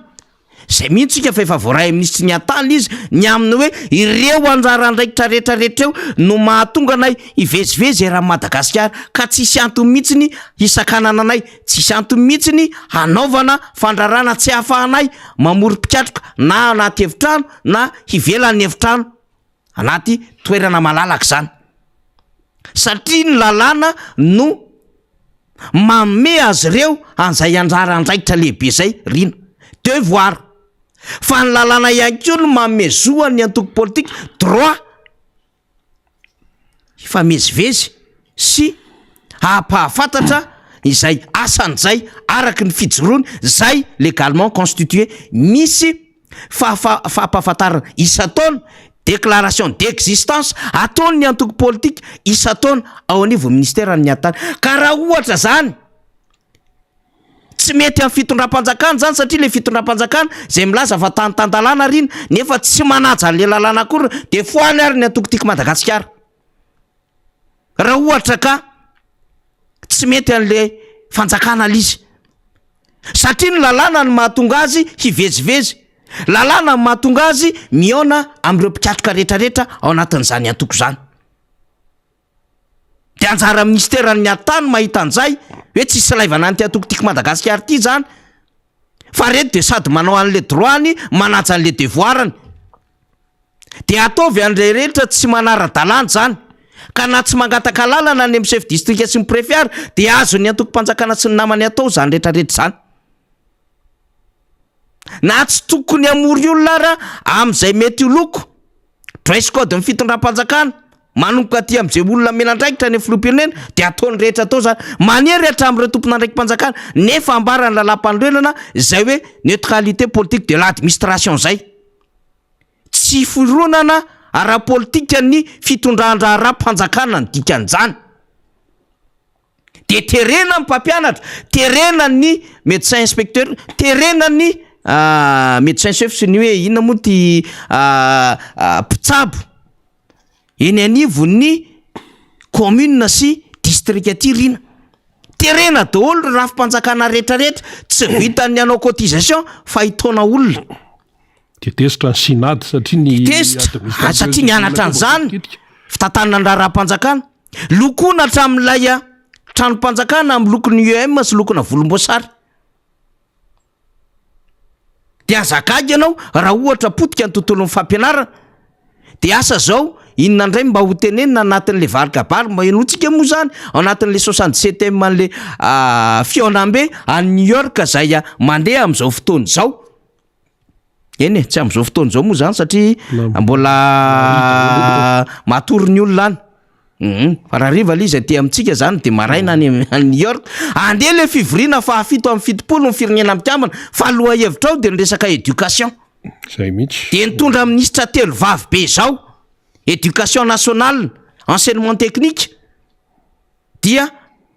enseignement supérieur sy ny recherche scientifique nefa ireo samy manana problème daholo ireo ministère reo oinga zao nisy grève tsy tanono karaha mantsy volo asa de inona no tenenany asa inona no exposena ho resahanao nefa na établissement scolaire ara tsy hain'le mpitondra fanjakana akory nisany ho an'ny fanjakana na itsy ministère ny fanabeazam-pirenena moa izy hoe zao no tian'le filoham-bara tamin'iny de olona tsy mahisan'ny établissement scolaire public ave ny andeha ivory any etra ny hafahafa rina a New York de inona de ho resahanao any fangany tadidin'ny olona le hoe malnutrition ozy izy inona droit fondamental otry inona koa zany aiza koa zany ahoana ma hoe zo fototra ny tsy fanjariana sakafo ohatry ny hafahafa be de sao de teniteny foana andray fa marina moa fa hoe isy sosy andrasana andray ihany rina mba azona manao fanarahana ho fanatsarana an'lay lafim-panabeazana manerana izao tontolo zao fa mbola misy fivoriana en parallèle an'io ihany koa le fond mondial fivoriana mahakasika amin'ny fahasalamana 20 taona lasa zay no nananganana an'ity fond mondial ity de ny resaka sida ny resaka paludisme sy ny resaka bilharziose non tuberculose fa tsy bilharziose mialatsy indrindra tompoko reo telo reo novoriana ao anatin'izany de misy fanangonam-bola ataon'ireo firenena zay anatin'ny firenena mikambana sy ireo niditra ao anatin'izany fond mondial zany 14 milliards de dollars izy teo aloha de kendrena ho 18 milliards de dollars izy am'izao fotoana zao rina de andray zany mbola misy an'izay eltran'izay de arahantsika daholo zany hoe inona indray ny avoakan'izany fa ty aloha zany de hoe ny communication officielle de lay a New York amin'ilay fivoriana fahafito amin'ny fitopolo resaka fanabeazana ka itsika moa zany efa mahazatra an'le Madagasikara le mba hangataka vivim-bola io ka le efa zatra mare fofom-bola de tsy mahazaka tsony rehefa misy fofom-bola na kely na betsaka kenao koa faran'izay mahantra indrindriny eto ambonin'ny tany de zay omen'olona ny olona goty kely eo fotsiny manokatra le robinet amin'io tsy le sokafana hatramin'ny farany rina fa le atao misokasoka kely de iny misy goty kely milatsaka de misaotra tompoko ho avy a Madagasikara zay oera tsy maintsy mandeha de andrasantsika indray hoe ohatry inandray ara no azony sasany de mba hainy ary ve le endriky le fanabeazana aty Madagasikara fa sahirana daholo ny malagasy am'izao fotoana zao tsy mila mandeha a New York ane zany de mahafantatra ianao anatin'ny constitution hoe gratuit ny fampianarana ary ho accessible ho an'ny rehetra ny constitution no miresaka an'izany fa gratuit ngany eto amintsika ary accessible ho an'ny rehetra ve de ndao jerevo ny alphabétisation sy ny scolarisation efa nentsika zany satria zany no base ingan'ny indice de développement humain ny IDH de larina fafitsika riny fahatelo amin'ny fitopolo am'zato amin'ny firenena raiky amin'ny 70 am'zato de reo mibazony voalohany miaraka ao anatin'lay inona moa ty espérance de vie, ny resaka fahasalamana, ny resaka ara-tsakafo, ny resaka asa zany ao anatin'lay kajina momba ny indice de développement humain. Tsy mahitsitsika, tsy mahataratra an'izany. De hitatsika eo moa zany fa any ivelany any fa raha iverenantsika le zava-misy de hoe ny andraikitry ny antoko politika de mampahafantatra ohatran'izao ataontsika izao koa, mampahafantatra koa tsika amin'ny resaka droit à l'information. Article 10 constitution miresaka an'izany e. Article 112 koa mbola manome fahalalana ho an'ny rehetra e. De miresaka an'izany tsika rina, miresaka an'izany ho anao mpiainy mpanaraka zay, ary zay tsy mety reraka tsy kivy, tsy fotsorora miteny fa mbola ijoroana ny adidy aman'andraikitra ao anatin'izany rehetrarehetra zany. Fa mahafinaritra betsaka amintsika no mandray ny zavatra zay zaraina amin'ity fandarana MBS Radio Mada ity. Betsaka satria raha ny feedback azonay any amin'ny faritany rehetrarehetra mandray ny vatana ny MBS, mandray aoriana ny fampitana izao fandarana izao amin'izay ora anasokajina izy ireo zany. De tena ho zay hoe tena mahavelombolo satria misy mihaino ny zavatra resahantsika eto. Ary zay mahatonga an'io satria nieritreritra le fanjakana fa milalao amin'izay revony manokana any fa sofa misy atsika manao balizy eto, sofa misy atsika miteny sy miresaka ny zava-misy iaina mivoaka amin'ny akapobeany. De zay ihany koa le ataony le antoko politika. De io ny antoko politika tiako Madagasikara io, manao an'izay asa fanetana an'izay, manao an'izay asa fampahafantarana an'izay, manao an'izay asa fampiofana an'izay, manao an'izay asa fampandraisana anjara ny olom-pirenena ho iaho. Rehefa mahatsapa-teny ianao fa olom-pirenena hafa mihitsy ny fomba fijoronao, ny fomba fijerinao, ny fomba fiainanao, ny zava-misy eto amin'ny firenenao. Fa rehefa apetraky ny olona vahoaka ianao de azon'ny olona batona ianao, azon'ny olona atao zay mahajabanao, azon'ny olona atao zay mahamoana ny vavanao, tsy afaka andreny sofinao na de olona normal zao azy ianao. De alohantsika mivadika olom-pirenena aingana mba azo an'izay fandraisana andraikitra isam-batan'olo izay ary arovany lalàna zany. Fa ty vahoaka ty mankony io ny fomba hanabatona, hanapepona atsika malagasy. Zay amin'ny akapobeany tiatsika resahana riny ao anatin'izay anjara andraikitry ny antoko politika ary anaovana zay hoe famporisihana ho an'ny antoko politika rehetra zay afaka mijoro amin'izany anjara andraikiny zany. Fity moa ho an'ny sasany mahazo mandeha malalaka fa le tiako Madagasikara ihany tena vao miatsika ny tongotry le maro karavalo manana tonga de misavoritaka mpitondra fanjakana ray manontolo mihitsiny. Hatrany amin'ny tena présidence ny gouvernemanta ny any amin'ny force sy ny rehetrarehetra amin'ny fitsara. Fa inona iny e? Hoaizy iny e? Inona no teneny iny e? So de anahirany e? Miatsika indray le ila tongotry ilay antoko tiako Madagasikara indray amin'ny alalan'ny bureau politika sy ny député vao mainka indray miorina ny adohan'ny sasany miketriketrika baiko samihafa ny réquisition hoe sakano, foano, enjeo, ampitahory fa mbola tsy ny lavolefonytsika ary tsy isika zany averiko amintsika mpanaraka fa tsy isika zany ary zay mbola ijorotsika ary mbola hanaovana fanetanana trano ny ekipan'izany miara manondy zany MBS Radio Mada satria fatatsika trano ny amin'ny fahavonona n'ireo solombavambaoaka eny hatrany amin'ireo bureau politika rehetrarehetra mitondra an'izay asa lehibe zay. Ary raha mbola miresaka solombavambaoaka itsika de mbola ny lalàna ihany koa amin'ny solombavambaoaka ny Madagasikara n'izy ireo mameno ny andraikitra amin'ny solombavambaoaka ny Madagasikara azy ireo. Zay tiako tenena hoe voaro ny lalàna dôly ny fietsika amin'ny fiteny ny ale an'ireo mpikatroka ato anatin'ny antoko tiako Madagasikara rinarabe mananjara. Ya mazava tsara zay fanazavany fanira zafy manantany zay efa tazanao moa ny député solombavambaoaka ny Madagasikara voafity tamin'ny alalan'ny tiako Madagasikara tao amin'ny district na Tsimrindrano député Alain Ratsimbazava zany mbola namana faniro no hiaraka amin'io zany rehefa aveo mbola mandamindamina kely ohatra zareo fa tsy hoe mipasoka nefa malama akory fa fanamafisana ny tena namana faniry teo amin'ny resaka hoe atoko politika ahoana ny fipetra ny eto Madagasikara efa voalazany lalàna ny fomba fiasa hoe manao inona sy ny sisa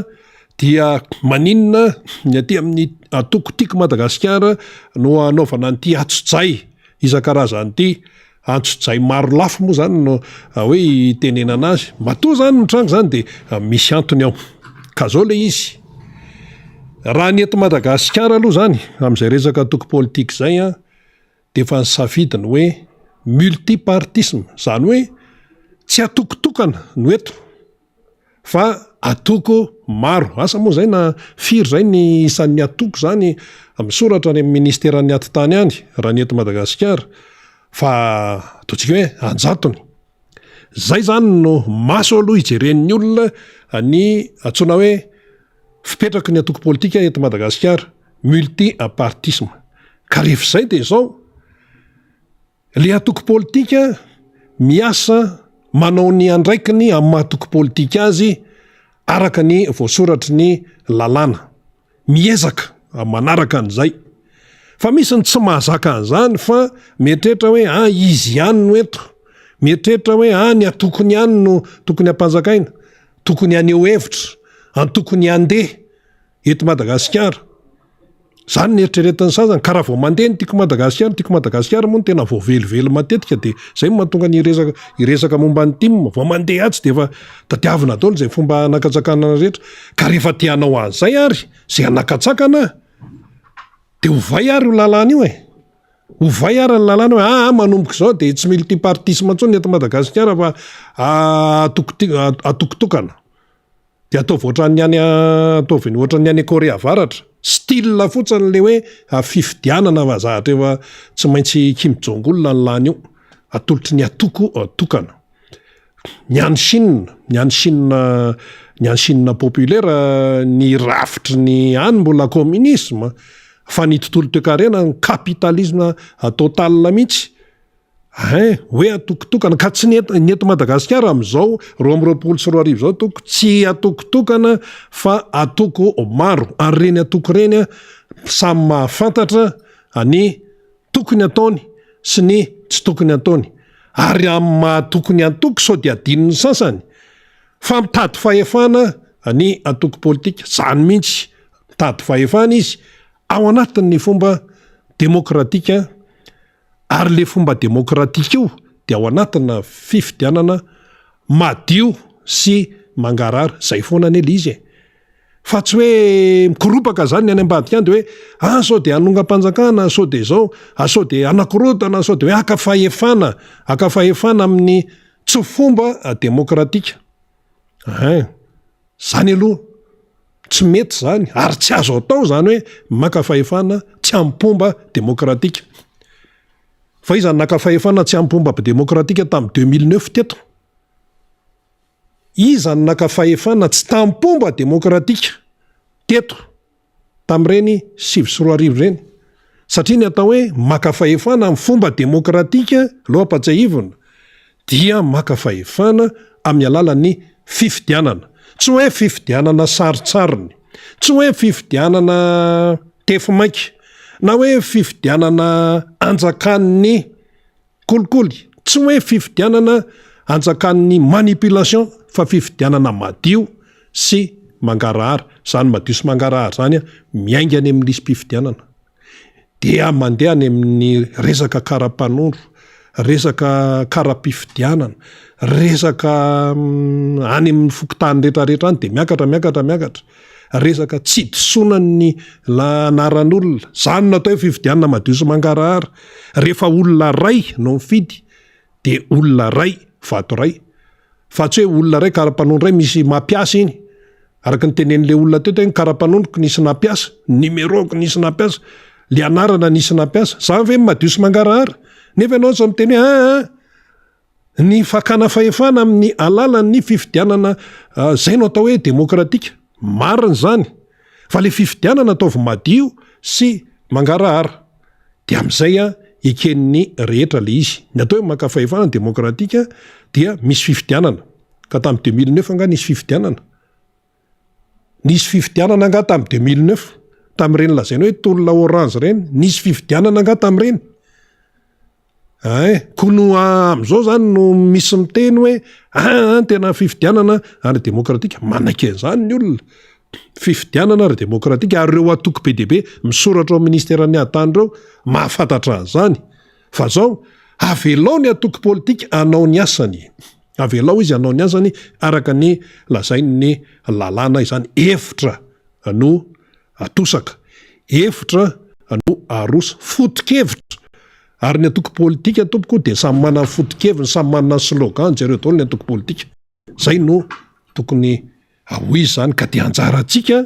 no misaitsaina tsara ao anatin'le izy enohy tsara ny teneniny aty sy ny teneniny ery ny miseho mananatra mantsy ny mahagaga fa tsy manao an'le izy tamin'ny ry zareo tsy teo amin'ny fitorana dia am'izao ry zareo miseho mananatra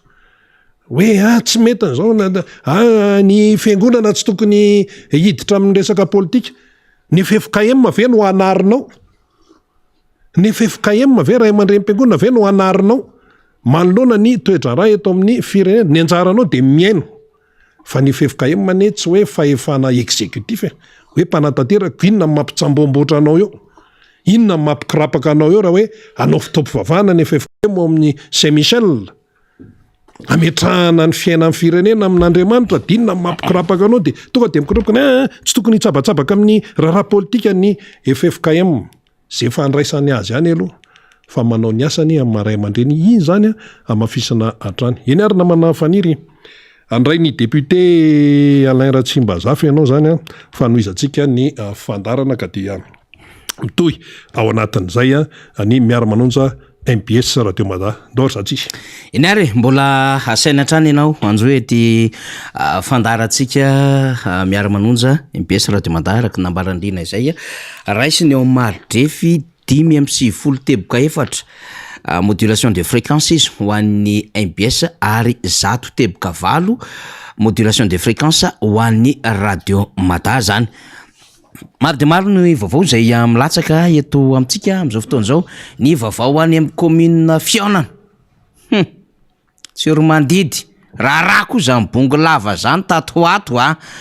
ny vaovao zay voray any amin'ny faritra Varatry ny Nosy any eny amin'ny faritra Sofia ny vaovao voaraitsika aty amin'ny faritra Atsimo Atsinanana aty maro be mihitsy ny fampitambavao zay voaraitsika fa tsy mampanino zany mety député betabe ny vaovao zay voaraitsika fa reno tsy maintsy anaovantsika fa nadidina tsara de hoentsika eo sy ny vaovao zay miparitaka ny amin'ny tambajotry sosialy moa zany zay mameno ny fizaram-baovao na izany na tsy zany aza dia ny fizaram-baovao dia mipetraka ihany ny aminy hoe misy anko zay natokana ho an'izay hoe tena mpizara vaovao manao ny asa amin'ny fampitam-baovao sy ny fizaram-baovao sy ny mpanely vaovao zay de tsara ihany koa tsika maka référence amin'izay mihoatra an'le hoe zavatra mety miseratserana eny anivon'ny fiarahamonina zaraina eny ny latsinay moa de fahafantatsika fa ny solombambaoaka navaratra ny Atsimondrano Zeriran-Drembolaina na Andriamatoy Alain Ratsimbazafy miara-dalana amintsika ety am'izao atapany faharoa fandarantsika zay hitondrany solombambaoaka hevitra zao dia nametraka ny teny fialantsiny solombambaoaka Zeriran-Drembolaina fa mbola voatazona amin'ny adidy amanandraikitra izy ary de mifanitsaka zay fandaram-potoana zay de nampitondra ny teny fialantsiny ho antsika zay mpanaraka ny fandarina miara-manonja MBS Radio Mada ny solombambaoaka Alain Ratsimbazafy kosa nefa de efa miara-dalana amintsika ary efa ato an-trano am'izao fotoana izao zay avy niazakazaka maraina am'ireo adidy amanandraikitra ihany koa dia miezaka zany mandamina zay fandaram-potoana rehefa latsinainy toy izao miaraba le matoa solombambaoaka miarabanao namana faniry ary faly miaraba koa ny vahoaka malagasy manaraka ny fandarantsika na ny toerana na ny velany ary manao kompatanana ho an'ny vahoakana Atsimondrano zay manaraka tsy tapaka ity fandarana ity indrindra ny andron'ny alatsinainy toy izao zay atao hoe hanomezana ihany koa ny fampitambavao samy hafa ho an'izany faritra Atsimondrano zany dia manasa antsika anjoy hatramin'ny farany ny fandarana miara-manonja amin'ity maraina ity akasitrana ny solombambaoaka Alain Ratsimbazafy zay miarady amintsika am'izao fiatombohan'ny herinandro alatsinainy 9 septambra 2024 izao efa natsidiky rina arabe mananjara teo ny tontolo ny fiainan'ny firenena Député Alain Ratsimazafy ary ny fandraisana andraikitra ireo olom-pirenena, ny fandraisana andraikitra ireo fikambanana samihafa ary ny fandraisana andraikitra ireo avy amin'izay mahatsapa-tena ny amin'ny hoe mila hijoroana ny firenena dia ny eo anivon'ireo antoko mpivavahana zany. Reny rehetrarehetra ireny de samy mahatsapa avokoa ny amin'ny hoe iombonana ny tandrazana ary ny fahavalo tokana dia ny fantrana ary mba azony vahoaka malagasy amin'izay hoe toe-karena mendrika sy fari-piainana sahazavy tsirairay zay dia hijoroana ny lafin-javatra tahaka izao. Tamin'ny sabotsy teo député Alain Ratsimazafy dia nisy ny fihaonana nataony teo anivon'ny FFKM tamin'ireo vondrona samihafa eto anivon'ny firenena mba ahafahana mitondro ambavaka ireo asa miandro rehetra sy ny fiainana firenena amin'ny akabeany. Dia araha itsika aloha zany amin'ny alala ny fanadihadiny ny mpanao gazety ny MBS de miverina anaty adevitra antsika satria manitikitika ny saina ny zavatra nyresahany Rinarybe Mananjara teo ary mahatalanjona ihany koa ny fihetsiky ny fitondram-panjakana amin'ny antso lehibe ataony ny fiambonana ny fiangonana kristianina eto Madagasikara na ny FFKM zay tsy tonga tamin'izany fihaonan'izany ny avy any fitondram-panjakana de tondrantsika fanadihadiana sy fandaliana zany député Alain Ratsimazafy fa anaraka aloha ny antony handefasana manko ny orona tsara sy ny rakom-peo tahaka itony dia afantatra tsara alohantsika ny zotra ny vaovao dia mitodika manaraka ary mizotra makany amin'ny fanadihadiana amin'izay tsika aorianan'ity sary ity.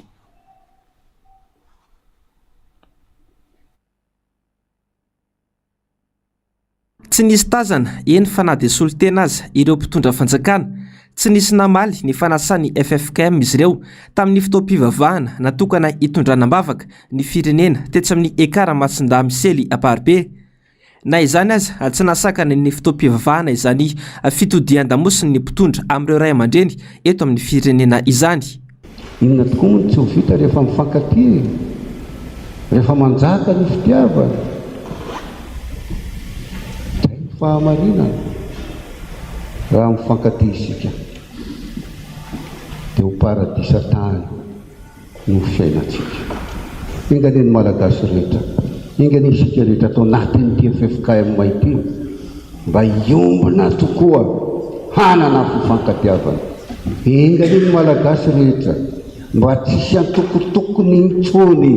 ka hifanaratsy hifanenjika fa mba ho fifankatiavany, fiombonany, firaisan-kiny, fihavanana. Zany no anjaka ety am'tinositsika ity satria zany ny tarigetratsika, zany ny tarigetratsika hiadana sy ho finaritra hisambatra tokoa izay iram-pirenentsika zany. Ireo mpanohatra no hita betsaka namaly ny fanasany FFKM, anisan'izany ny Antokotim sy ny vondrona Panorama. Izy ireo izay resy lahatra fa tena ilaina ny mitondra ambavaka ny firenena amin'izao fotoan-tsatro lalovan'ny malagasy izao. Noho ny fahatsapana fa tena mila izany vavaka izany ny firenentsika. Tany amin'ny fanambarana fisin'ny fotoam-pivavahana moa voalaza ny hoe mivavaka ho an'ny asa sy ny andraikitra mety raisin'ny FFKM manoloana ny raram-pirenena atoato izay tohananay ary mafisinay tena ilaina tokoa amin'izao fotoana izao. Izay no mahatonga anay tonga teto androany. Tsapanay fahavonana avy amin'ny fiangonana ireo fiangonana ireo sy ny fahatsapana fa misy ny tsy ampy, misy ny tokony angatahana fitahiana manokana amin'ny raram-pirenena. Tsara moa ny mampatsiahy fa tsy vao zao no nitody damosina ireo ray aman-dreny ara-piangonana ny fanjakana tarihany Andry Rajoelina. Iny moa député Alain Ratsimazafy ho antsika mpanaraka zany mpijery-piaino ny fampitinana zay notanterahany mpanao gazety ny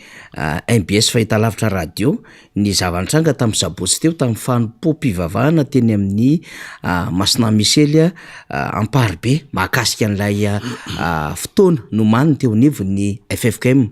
Tsy tazana ny avy amin'ny fitondram-panjakana fa reo avy amin'ny fanoherana no tena betsaka nanatrika izany. misy dikany lehibe zany kanefa raha ny eno ny afatra zay nentiny teo anevon'ny FFKM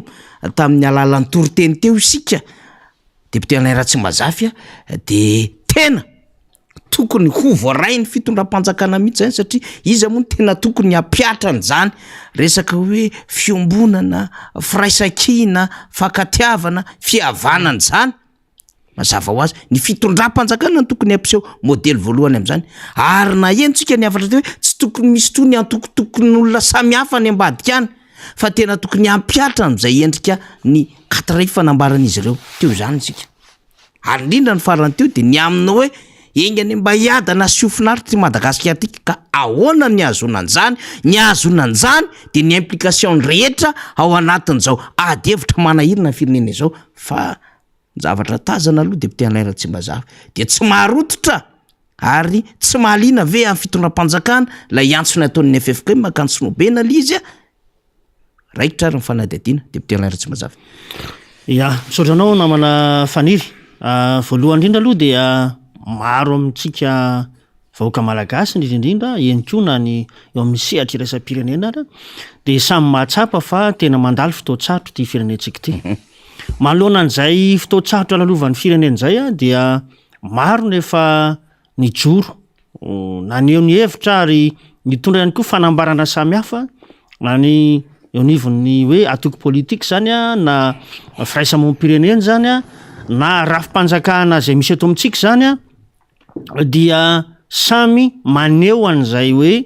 fisina olana eto amin'ny firenena zay zany hoe miaina ao anatin'ny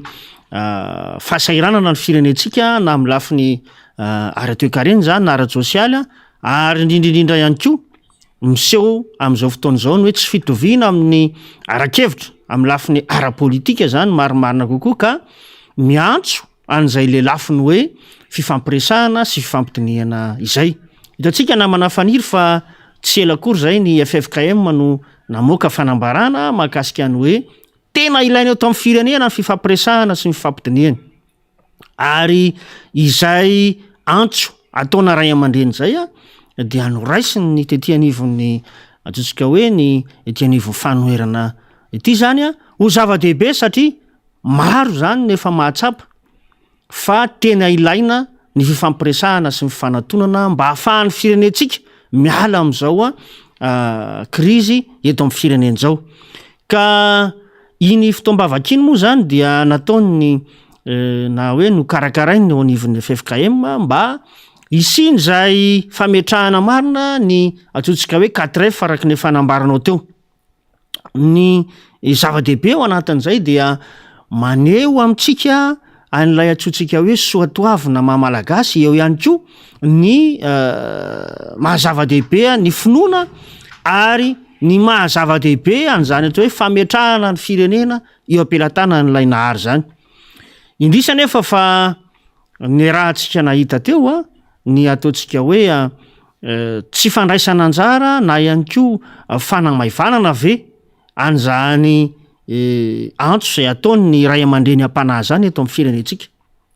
Fa ny tsy nisy na dia solotena iray aza avy amin'ny fitondram-panjakana mba nanatrika an'izany fotoam-bavaka zany. Asa tsy mahatsapa ve ny eo anivon'ny fitondrana fa ilaina ny fametrahana an'izany fiombonana, fifankatiavana, firaisan-kina ary fihavanana zany eto amin'ny firenentsika. Fantatra mihitsy anefa fa mandalo ao anatin'ny olana samihafa ny firenena ary maro ny vahoaka malagasy no efa mahatsiaro mihitsy amin'izao fotoana izao fa efa tsy mahita lalaka izorana intsony amin'izany amelomana ny ankonan'izany no ireo fahasairanana maro zay sesilany eto amin'ny tany sy ny firenena. Ny fiakaran'ireo vidim-pianana rehetra zay zakainy ny vahoaka etsy an-daniny ny amin'ny lafiny ara-politika etsy ankilany zay anisany ihany koa manampitrotraka an'izay hoe endriky ny fahasairanan'izay raha ohatra ka tsy irosoana izany fifampiresahana sy fifampitinian'izay. Zay mantsy no isarihana foana ny sainy eo anivon'ny fitondrana tsy sasatritsika namana faniry manao an'izay antso avy zay hoe inona moa no tena mahazava-dehibe an'izany fotoanandoam-pirenena zany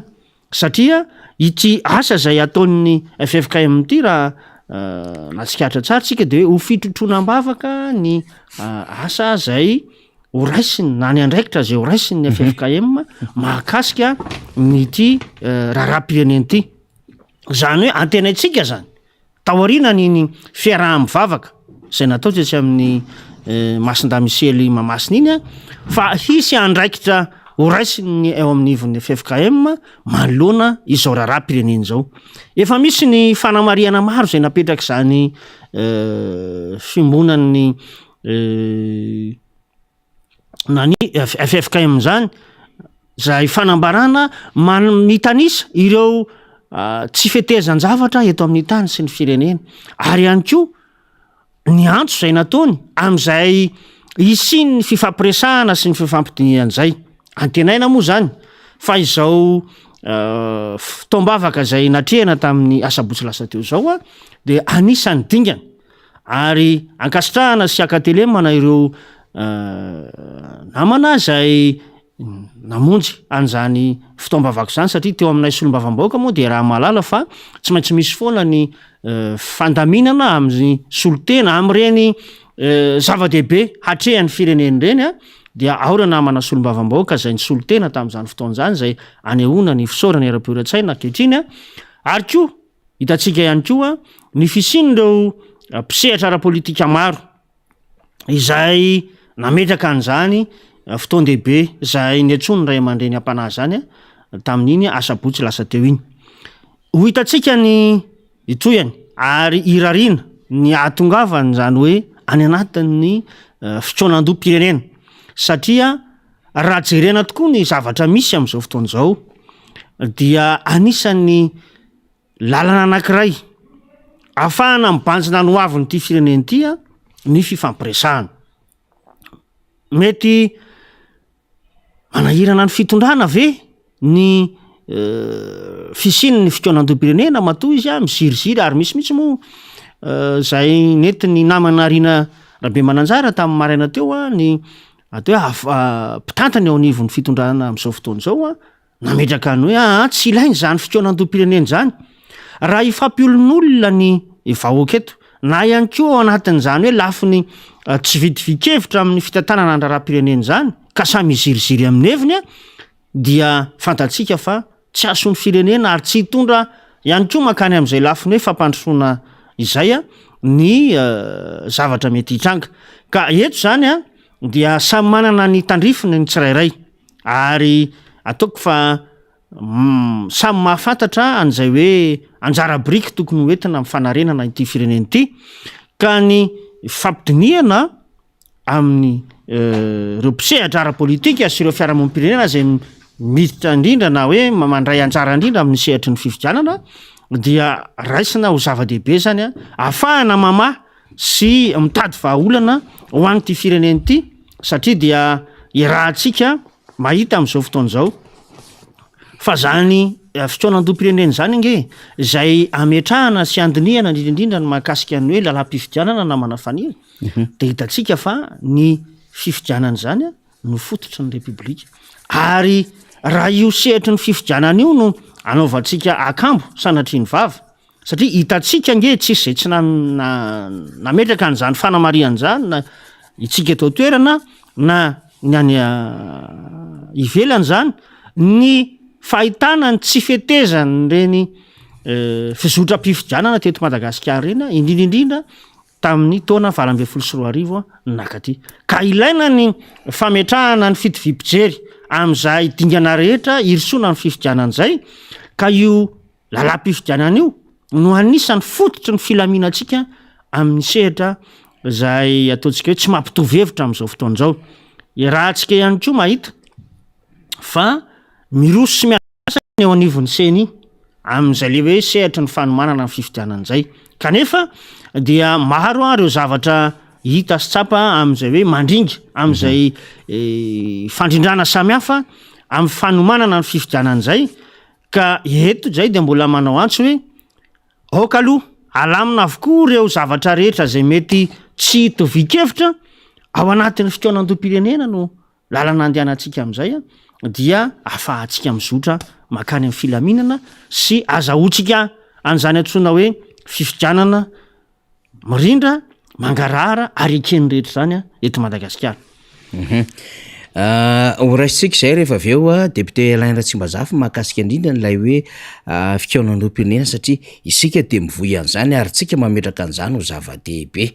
Fa nitondrako fanazavana ny amin'ny hoe angamba mety mbola tanora eo amin'ny fomba fanaovana politika na mba mety ho zaza taty aoriana ny mpitondra amin'izao fotoana izao. Tsy mampaninina antsika no miresaka an'izay ampanetretena dia tsy mahalala tsara ny lanja n'ilay hoe FFKM sy ny raharaham-pirenena. Tsy mahalala tsara ny lanja n'le hoe amin'ny vanim-potoana manahoana no hiatsony rehetra fifanantonana rehefa misy trangan-javatra inona mananontanina miseho ho an'ilay firenena zany. Anisan'ny zava-dehibe izay nanomboka nahazon'ny rehetra lesona taoriana nitsanganan'ny FFKM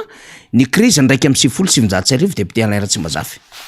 Rehefa mipoaka ny krizy 91 zany hoe nanomboka nisy ny grevy tetsy Analakely teo amin'ny Hery-Velona ka nizara roa ny Hery-Velona tamin'izany fotoana androany, ny Hery-Velona Rasalama sy ny Hery-Velona Madagasikara tato amin'ny lycée Jean-Joseph Rabearvelo no nisy ny Hery-Velona Madagasikara nitarihan'ny MFM, ny Hery-Velona Rasalama amin'ireo antoko politika nitambatra tetsy Analakely teo alohan'ny kianjan'ny telobe folome. De nitondra fanazava-kevitra ary nitondra fifanantonana na fampifanantonana teo amin'ireo herim-pifanandrina ny fiangonana tamin'izany fotoana androany. Nisy nanantona ny Andriamatoa Deratsiraka zay filoham-pirenena zay nitakiny teo anivon'ny mpitokona ny hoe mametra fialana. Président Ratsiraka moa miteny hoe na iodiny mipito amin'ny mandanjeriko ianareo tsy ala. De tety anivon'ny mpitokona indray ny Hery-Velona nametraka taminy hoe tsy maintsy miditra any amin'ny herim-bahoaka ty raharaha ty satria tsy meno ny fitondrana tamin'izany fotoana androany.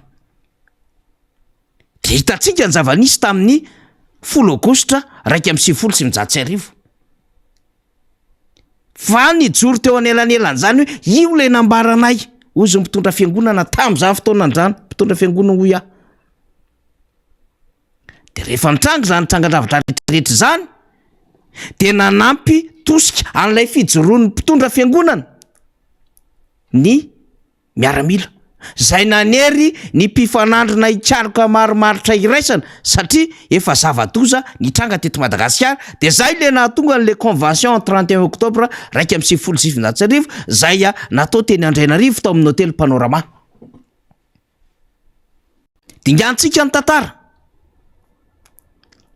Tsy resakitsika ny fihetsiketsehana nataon'ny SFFF tamin'ny fotoanandro zay nisy mpitarika tamin'izany fotoanandro zany. Singaniko amin'izany Tompola Zerimaina Kotondrainy, Hery-Velona Ramanatsoa, Blandin Razafimanjato, Petra Kotoniaina, Charles Ranavelo. Zay anisany José André Nelson tao anatin'izany fitarihana ny SFFF zany. Ka rehefa hita fa nikatso ny raharaha tamin'ny fitondran'ny président Zafelber de nisy fifanantonana samihafa akoatra ny fihetsehana zay natao teo amin'ny kianjana Ambojatovo zay navady io kianjan'ny demokrasia taty aoriana. Isan-kerinandro nisy fihetsehana teo tamin'izany fotoana. Tsisy fandrobana, tsisy fanevatevana olona fa fampiasany amin'ny andinin-dalàna vao azo tato amin'ny 1970 le hoe niady amin'ny ahazonana zany demokrasia zany ny mpitantana firenena, ny antoko politika.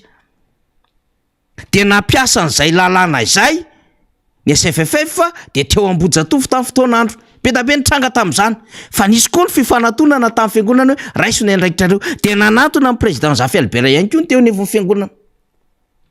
Ny fampiresaka lavitra tany ampitan-dranomasina tamin'ny Ratsiraka zay exilé tany ampitan-dranomasina fa afaka niditra tamin'ny RNM avy any ampitan-dranomasina. Avako tsara zay, mbola endriky ny fahalalana azy demokrasia zany député Alain Ratsimbazafy. Ka nantondra raha président Zafelber de hoe tsy nisakana n'Andriamatoa Deratsiraka fa afaka niditra. Inona ny resahany? Avoaiko tity. Inona ny resahany? Tsy mety zao zava-misy zao. Inona ny resahany? tsy nanapotika Madagasikara fa nikendry zay mba asoa Madagasikara namaly zany andreo ady hevitra rehetra momba tao amin'ny onjam-pirenena fa tsy hoe tany amin'ny radiotsika avao. Endriky ny demokrasia zany resahantsika izany sy ny fahalalahana hoe ohatran'izany ny olona rehefa demokraty mitantana firenena malalaka amin'ny mpanohatra maneho hevitra ery akianja ary nisy aza fandehanana mihitsy tsy lavitra ny lapam-panjakana Ambohitsiroatra ny SFFF taty amin'ny Louvre no nisy zareo lapa tarihana anatary nisy le fangatahana feona tamin'ny président Jafelbert. Finalement rehefa nandeha le adevitra rehetrarehetra de nisy ampahany mpitarika ny SFFF no raisin'ny président tany amin'ny Villala Francis. Iny le nahatonga le hoe tsy niditra teo André Matozo André Nelson no ny antony hafa. Resaka hoe fanasana tanana sy ny sisa. Tsika resahana amin'izany nandeha fivoaran'ny vanim-potoana nisy ny crise 2022 fa mbola nitondra fandaminana tao anatin'izany crise zany mikatrika teo anivon'ny FFK mitsarotsika tsara cardinal Gaëtan Razafinatandra, Monseigneur Remy Joseph Rabendrina, Raben'olona Benjamin, Pasteur Edmond Razafimahefa. Nandeha tao anatin'ny adevitra zany nitondrana fandaminana zany niaraka tamina candidat ry Patrick Rajonary, ry Erzo Razafimaleo, Daniel Rajacob, président Zafi Albert hoe ndao alaminy ty rehefa misy le fifanandrina de nilamina ny raharaha na inona endriky ny zava-misy de niezaka nampifanatona foana anjara andraikitry ny fiangonana. Marina fa niditra ny communauté internationale nisy fifanarahana Dakar 1 sy Dakar 2 fa zao tsy maintsy misy raha aman-dreny joro teo ampovoany foana niezaka nitondra fandaminana ho an'ny firenena. Crise 2009 iza mo no niezaka nampifanatona sy niezaka nitady fifanantonana ho an'ireo mpifanandrina tamin'ny crise 2009 ary iza no nahafantarana ny adevitra mafy be mikasika an'le hoe episcopat amena le nitondran'ny Nilsy Malkoarda n'ilay taratasy fa metrapelan'ny flo. Misy raha aman-dreny mpiangonana ane zany. Misy pasteur Lala Rasendrasana zay nitsiniavon'ilay mpitokona tamin'ny fotoanandro. Misy raha aman-dreny mpiangonana zany tahaka ny Monseigneur Odon Marie Arsenal Zanak'olona, Monseigneur Samuel John, teo anivon'ny Luterana ezaka mitadidy ahako asy izay na rakotondoro modeste ave pasteur ave satria taty aoriana manko vao nisan'ny pasteur David sy pasteur Denis zany mialatsy indrindra tompoko. De miditra mandray anjara amin'ny fiainan'ny firenena rehefa andalam-paharendrehana na misy loza manantanina na misy tranga zay manahirana amin'ny fiainan'ny firenena de mandray anjara ao anatin'izay fampifanantonana zay ny fiangonana. Tamin'ny andron'ny président Rajonary Mapianina nandresy lahatra ny filoha Rajonary Mapianina ny teo anivon'ny FFK mba hiditra amin'ny endriky ny fampihavanam-pirenena de nitanterahana teny amin'ny CCI vato zany ka afaka nampifanatona filoham-pirenena 5. Ny iray mbola tsy filoham-pirenena fa filohan'ny teteza mita fa naza natao zay fanatona ifandraisan-tanana. Fandray tanana président Didier Ratsira, président Zafy, président Marc Ravalomanana, président Rajonary Mapianina ary Andriamatoa Iany Rajoelina teny amin'ny CCI vato. De namoaka résolution hoe zao handaminana ny firenena ahafahana misoroka an'izay zavatra mety hitranga ao arinao. Tsy institution mpanjakana ny FFKM fa mahatsiaro ny andraikiny amma mpitondra fivavahana azy sy mpiany ondry ka amin'ny fotoana zay mety makarary ny firenena mety hoe tsy de ny rampara izy fa mijoro izy hamaray aman-dreny hampanahy azy. Ka nisy foana fandaminana zay nentin'izy ireo teo anatrehan'ny zava-misy ho an'ny Madagasikara raha toka ilainy zany ary ilainy zany amin'izao fotoana izao raha mijery itsika ny zavatra iainan'ny firenena. De tsy mitsahatra mamoaka fanambarana ny FFKM rehefa tonga amin'ny Pasika, tonga amin'ny Pentecoste ary tonga ny Krismasy hoe reto ny afatra avany amin'ny FFKM. De mieno manatona mangataka fionana zany ny ataon'ny FFKM. De misy an'le sampana hoe CFIP mandinika amin'ny fiainam-pirenena ihany koa amina raharaha-pirenena de mitondra tatitra any amin'ilay brafobe any an'le mpitarika de mandinika mamolavola hoe ahoana tokoa ny zava-misy satria tsy afaka hitaza-potsiny isika rehefa misy ny zavatra manantanina sy zava-doza iaina amin'ny firenena. Zany ny andraikitry ny FFKM mateto na ahafahana nitondra fandaminana. Fa azo saina ve raha ohatra ka tsisy ray aman-dreny mpiangonana njoro teto ka efa nzara ny tafika efa mipetraka lay endriky ny fiaviana teto Madagasikara ka raha tsy nijoro ny fiangonana, tsy nijoro ny mpianiondry ady hatrano tsy fakahitana ohatry ny Rwanda Madagasikara, ohatry ny Burundi Madagasikara, ohatry ny Soudan du Sud, Soudan du Nord Madagasikara, ohatry ny tany Ethiopie izay misy Tigré amin'izao fotoana izao, na tonga ny Eritrée, ny tany Somalia. Fa zao mbola misy ray aman-dreny afaka mijoro. De rehefa mijoro reny député Alain Ratsimazafy dia manao ny ezaka hatrany. Dao hivavake, dao hatsangana le 4F fiekekeloka fibebahana, fahamarinana sy ny sisa, ndao resahany zao fihavanana.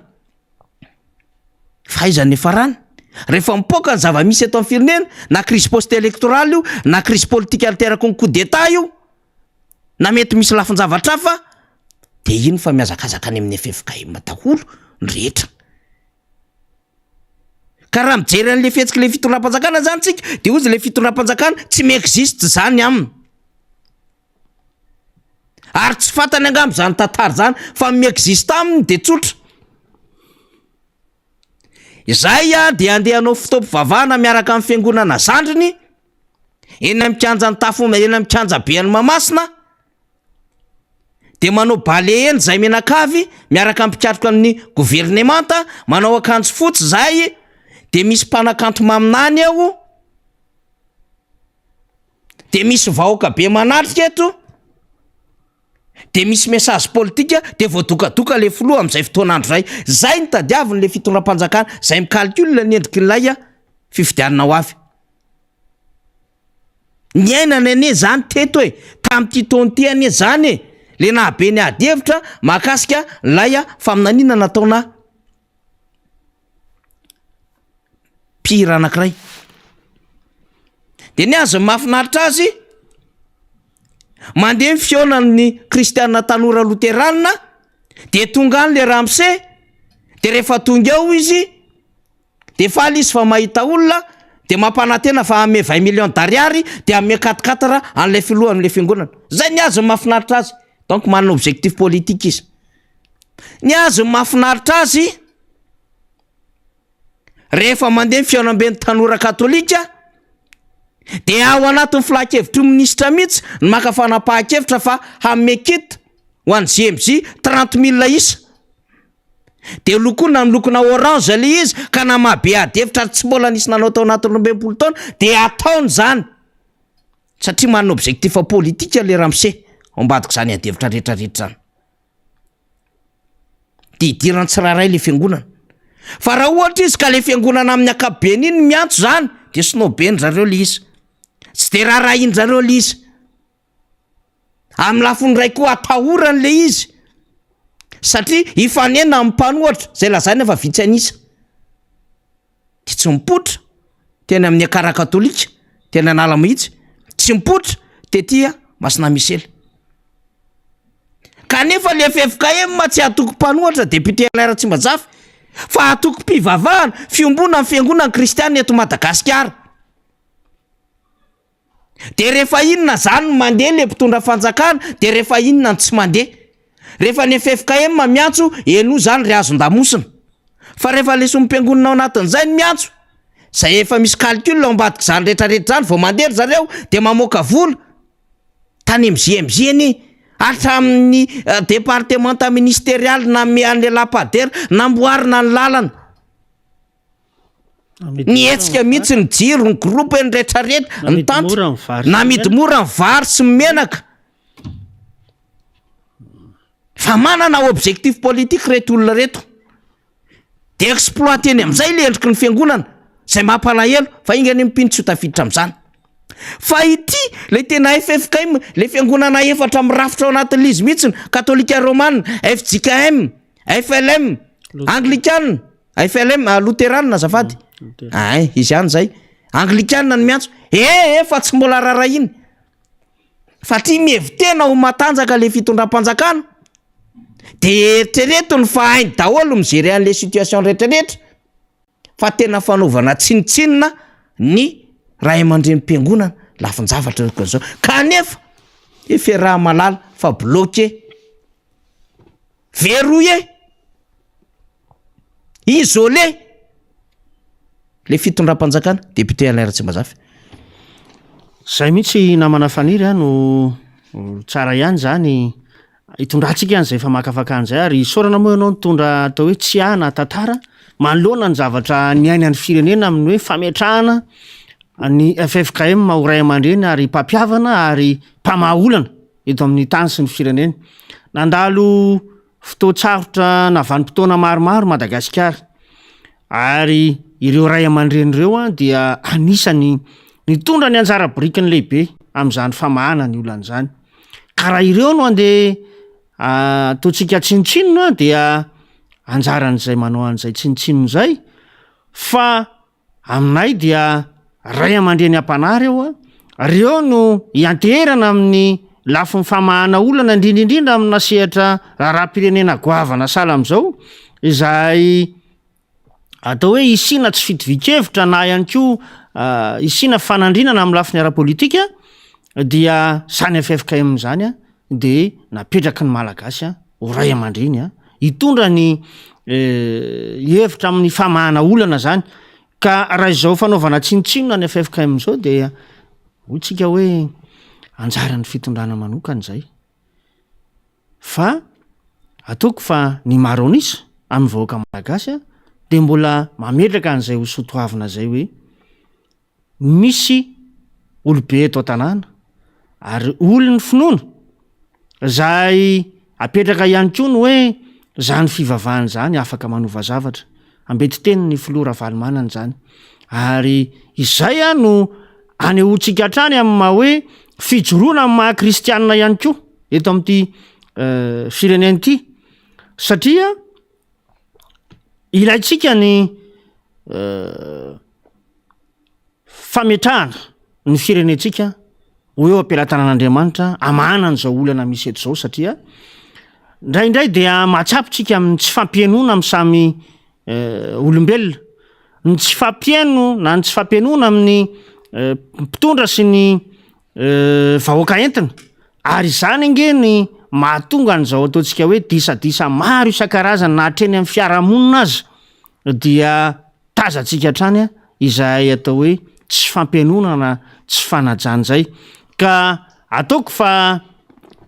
apetrakitsika ho fatiantoka ho an'ny fitondram-panjakana ny tsy fametrahana ho zava-dehibe ireny antso ataon'ny FFKM reny ary efa nanambara ny FFKM fa hoe fitrotroana-bavaka amin'ny andraikitra ho raisiny manoloana ny raharam-pirenena no nanokanana zany aniny fotoam-bavaka tamin'ny asabotsy lasa teo iny. Tena koa dia mahatsapa fa hovidin-dafo izay ataontsika hoe fanaovana tsinotsinona ny antso izay nataon'ny FFKM tamin'iny asabotsy lasa teo iny. Zava-dehibe loatra amin'ny zavatra atrehantsika atrehan'ny firenena amin'izao fotoan'izao ny fiombonam-bavaka ary ny zavatra nentin'ny FFKM nge de mitarika atsika hatrany makany amin'ny famahana ny olana eto Madagasikara. Ka mihitsy sy mananteny zay fa mbola isy ny antso zay ataon'ny FFKM amin'izany lafiny fampidiniana sy fampiresahana zany ka hanaovana ihany koa ny antso avo ny eo anivon'ny fitondrana satria ny andrasan'ny vahoaka malagasy nge de ny filaminany ny andrasan'ny vahoaka malagasy anie de ny fandrosoana ka raha izao tsika no atao hoe sanatria fanipaka toy ny valalakarona fotsiny eto fa tsy manana ny lalak'izorana makany amin'izay lafiny fampitovikevitra izay ho an'ny tompontsoa ary fametrahana indrindrany zany hoe tompontsoa ambony ny fireneny zany dia mbola ho taraiky eto ihany ny firenentsika ary ho latsaka kady eto ny firenentsika amin'izay lafiny hoe fahatrany zay. Hitantsika amin'izao fotoana izao ny laharan'ny firenentsika fa ity fitondrana ity no tena anisan'ny fitondrana nitondra nyity firenentsika ity andavaka manoloana an'ireo fiemorana isan-karazana na amin'ny lafiny teokareny zany na ny lafiny ara-tsosialy zany dia irahantsika mahita. Eny fa na amin'ny lafiny toe-tsaina ary dia hitantsika fa tena mivatateraka zany fametrahana natsotsika hoe soatoavina mahamalagasy zany. Iza moa nefa nitondran'ny ohatra tsy ny mpitondra ve na ny mpitantana ve mba harahan'ilay vahoaka aty afara. Fa matony firenentsika amin'izao endrika ahitantsika azy amin'izao fotoana izao ahitana ny fikorontanana isan-karazany sy ny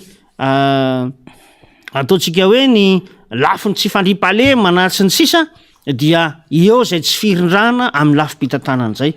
ary hita miariary izay tsy fahaizana mandrindra sy mitantana firenen'izay satria hitantsika fa tsy mandeha amin'izay loaniny ny zavatra fiainany malagasy amin'izao fotoana izao. Ny vaovaon'ny tranga omaly zany en parallèle n'iny zavatra iny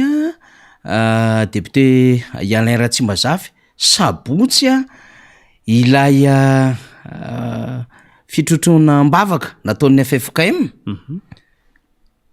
ny tonydona ho an'ireo samy ao anatin'ny fanjakana amina resaka bongolava tsy diratsika iny fa fifamalena wa be mihitsy mitsofoka hatramin'ny ministra anaty gouvernemanta miditra mamaly ny filoha sinady miteny koa ny gouverneur sy ny karazany ary saika misy fihetsiketsehana maro samihafa fa fantatra tsara inona ny tena andohany zao raharaha zao fa mbola hoavo atsika hanazavana io amin'ny fotoana hanazavantsika aza ao anatin'le fanjakana zany akoatry ny raharaha zay mitrangany hoe misy mangalatra ny lalatsolika any amin'ny faritra atsinanany nosiny Tomasina zavatra mitranga farany herinandro daholo zany resahako zany député Alain Ratsimazafy lady atao perquisition tranombola rajona fa ino ny tikorotana politika ty le FFKM miantso atsy tena mahafinaritsika inona moa misy 4 fa zay ato député inona le fankatiavana fiambonana firaisakina ary fihavanana zay indrindra fankatiavana fiambonana firaisakina fihavanana 4 miantso le tsara mahafinaritsika raha ohatra ka mifankaty ka tsisy atokotokon'olona samy hafa any ambadika any fa mba miaraka tsika dia ho sambatra tokoa Madagasikara arak'izay ambara ao anatin'izay zanahary eo tahino tandrazana izay fa ato ambadika kay misy mamely amin'ny fomba hafandray dia ndaolo hoe notsika ny tenin'ny mpisolo vava mbola rajona hoe inona le zavatra nitranga teo an-trano ny teriambo mahitsy tamin'ny omaly nanomboka tamin'iray ora sasany teo eo amin'izay perquisition na fisavana ny manodidina ny trano sy ireo mety ho fanana ny mbola rajona ndao ara teknisiana ity ambo mahitsy ny misy anay amin'izao fotoana izao zay misy ny tranony mbola rajona zay fantatra fa nisy ny perquisition androany indro fa hitondra fanazavana mikasika izazavanisy zay ny mpisolo vava azy miarahaba tompoko miarahaba tompoko inona ny zavatra niseho teo to zany androany metra ny antsoany vatan'Andriambatombola rajona androany atoandro fa misy gendarme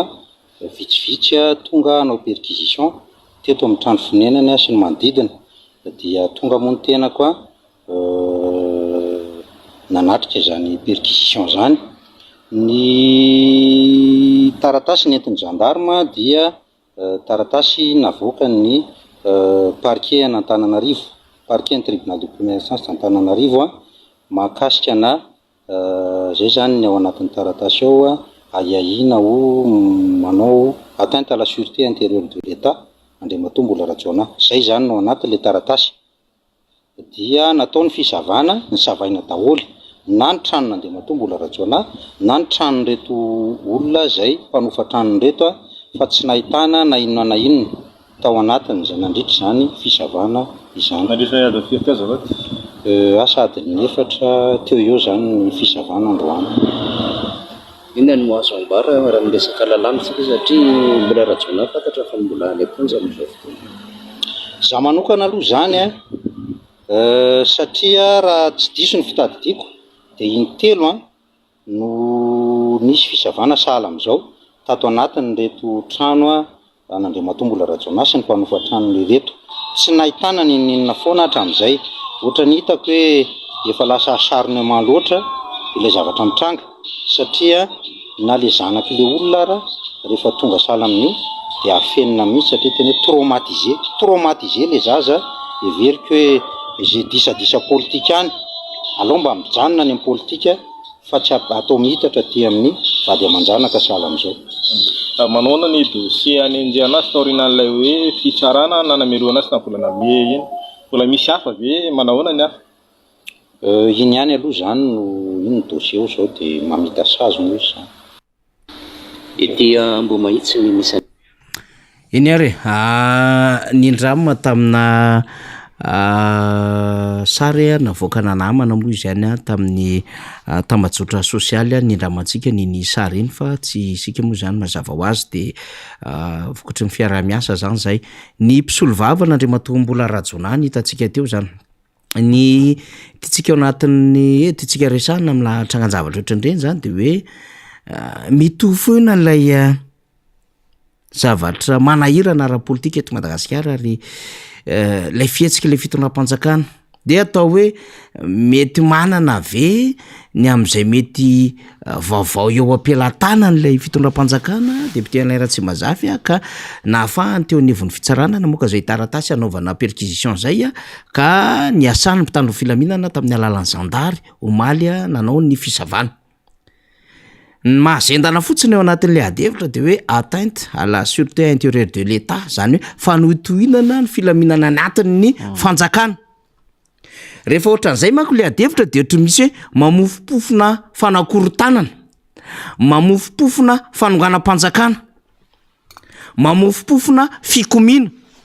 Ohatr'izany daholo ny finosiny zany hoe fanohitohinana ny filaminana anatin'ny fanjakana izany. Tsika nefa mahalala tsara fa mbola any am-ponja zany olona zany dia tsika hoe ay ve ahafahana manao conception politika zany, ahafahana manao organisation fa fanotohinana fanjakana any am-ponja. Ary raha ny fomba hitazomana an'ilay mpandrara entsika teo andriamatombola rajona dia nahenona vaovao maro samihafa tany aloha tany hoe tena mazana be ny fomba hiambinana azy. Dia mahavarina ihany ny amina trangan-javatra ohatran'izay mety manana hosika ny information ny eo anivon'ny fitondram-panjakana azy ireo zany. Fa tsy lavitra izao adevitra resahantsika izao ny aminy hoe hatramin'ny Rovina no hifarana ny fifamelezana ara-politika raha toka efa ninjehana tamina raharaha resaka aba-tsiranana sy mifady-tsiranana ilay olona. Ary nakarina teny anivon'ny sapan-draharaha zay miady amin'ny kolikoly sy ny sapam-pitsarana tompona andraikitra amin'izany.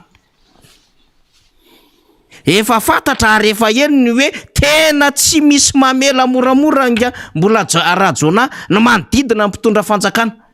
Ary dia manao izay tiany atao dia ny olona akaiky mbola rajona ihany koa fantatsika na rolimersiara dia sahirana ao anatin'le raharaha satria saika mifanakaiky ireo olona ireo. Dia samy nahazo sazy dia manefa sazy ankehitriny. Dia misy elika fanapotehana ara-politika na tiana na tsy tiana zany adevitra zany. Dia hatramin'ny Rovina no tapitra ity esprit revanchard ity. Satria raha ninotsika le fanazavana teo député Alain Ratsimazafy acharnement. Dia lasa traumatisé hatramin'ilay fianakavian'le olona zay efa voafonja potehana momba azy any am-ponja. Fantatra nefa endrikana fifaninanana fandrarana e. Mamofopofona zany le raharaha. Fantatra nefa nanyelingelina tamin'ny fitondrana teo aloha le matombola rajona e. Dia stomy ohatran'izao le raharaha. Dia io ny tenenantsika. Manao ny ataony zany le fitondram-panjakana satria mieritreritra mafy be. Mieritreritra mbola misy fahefana de azony atao daholo zay rehetra azony atao amina fomba rehetrarehetra. Tena mahavarina mihitsy ny hoe ahoana ny ahafahana olona mamita sazy any am-ponja anao atteinte à la sûreté intérieure de l'État fa nohitohinana anatin'ny filaminany fanjakana. Donc misy olona ve mifandray azy ety ivelana, zany daholo mampametram-panontaniana zany. Inona ny karohana anatin'izany fisavana zany? Misy fitaovana ve? Misy vola ve? Sa anton-javatra hafa le izy? Fa zay zany no manaprofo ny tsy fahavonona n'le fitondram-panjakana na inona adevitra ampifanantona adevitra. De mailaka le fitondram-panjakana rehefa misy manelingelina azy. Fa raha ohatra ka ao anatin'le fitondram-panjakana misy volamena tsy hita anaty coffre-fort, tsy mahita fanadihadiana ianao député Alain Tsimbazafa. Misy volamena anaty fitombenana, misy volamena misy mamoaka tsokosoko, misy volamena tratra, misy scandale be da be fanodikodonam-bolam-panjakana, Covid-19, SMMC, adefitra efa niseho daholo zany resahantsika zany. Misy karama-tsivôlo fa tsy tazana ianao hoe misy tena mandray andraikitra ao anatin'izany. Fa raha resaka hoe pousse inversé, akibe mitsimbadika, aingana le raharaha. Resaka lanceur d'alerte na marché fictif, aingana le raharaha, momba n'le ravinambinina ny tiantsika tenenina an'izany. Sarina tikana bagazy ny filoham-pirenena, aingana le raharaha. Apollo 21, aingana le raharaha. Ary avoaka ho lohateny gazety hatramy nampitondra fivavahana lehibe mihitsiny hoe atraiza amin'ny fandraisana andraikiny. Zay manana fiangonana matanjaka sy lehibe indrindra eto Madagasikara misy an'izany mitondra fivavahana zany. De zao ihany koa mbola hitantsika zao ny omaly. Fa am'izay raharaha rehetra zany ilaina ny hevitry ny fanjakana ny amin'ny hoe hafaingany ny azona fanadihadiana, tsy ahitanao teny zany. Zavatra hafa aza no mifanohitra, de eo le mahagaga antsika hoe efa nanao an'io daholo nge zay tonga teo hoe fa sahirana ary tsy nahita ny tany ametrahany tongony sy antrehany lohany. Mba miteny antsika hoe mba mianara mijery tantara, mihaino tantara, mahafantatra tantara. Ka raha misy zavatra tsy mety aza verina fa sao lahy sendra mipatra ray tsy mivava ka nahirana ny vanim-potoana isiny azy. Any anareo vao mety ho tonga saina hoe miantso fampihavanam-pirenena zay, miantso fikaonandom-pirenena zay, miantso amnistie générale zay, trop tard. Tandremo fa mandalo ny fahefana député Alain Tsimbazafa.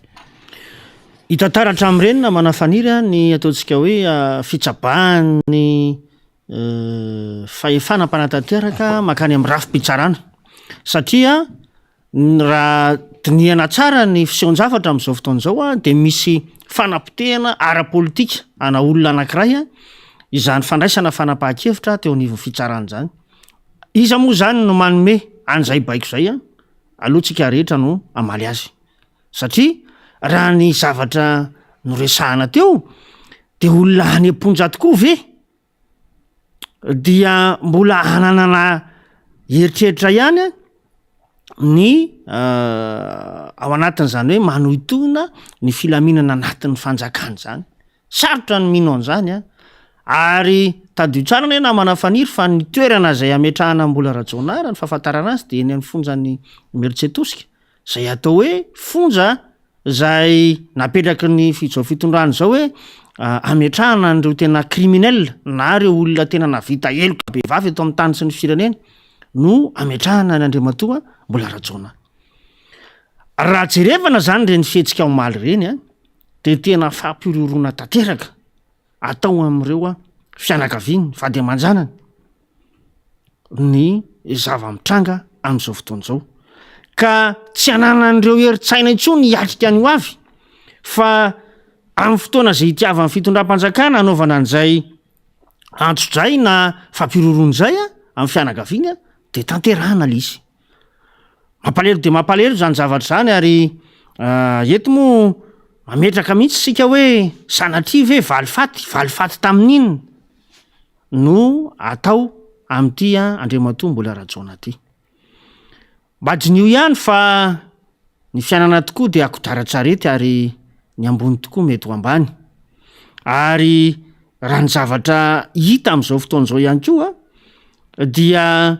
zay mety manotoana rehetra nga amin'ny lafiny ara-politika eto amintsika dia potehany zao fitondrany zao amin'izay lafiny ara-pitsarana sy ny sisa izay avokoa. Ahoana moa ny ananany tanora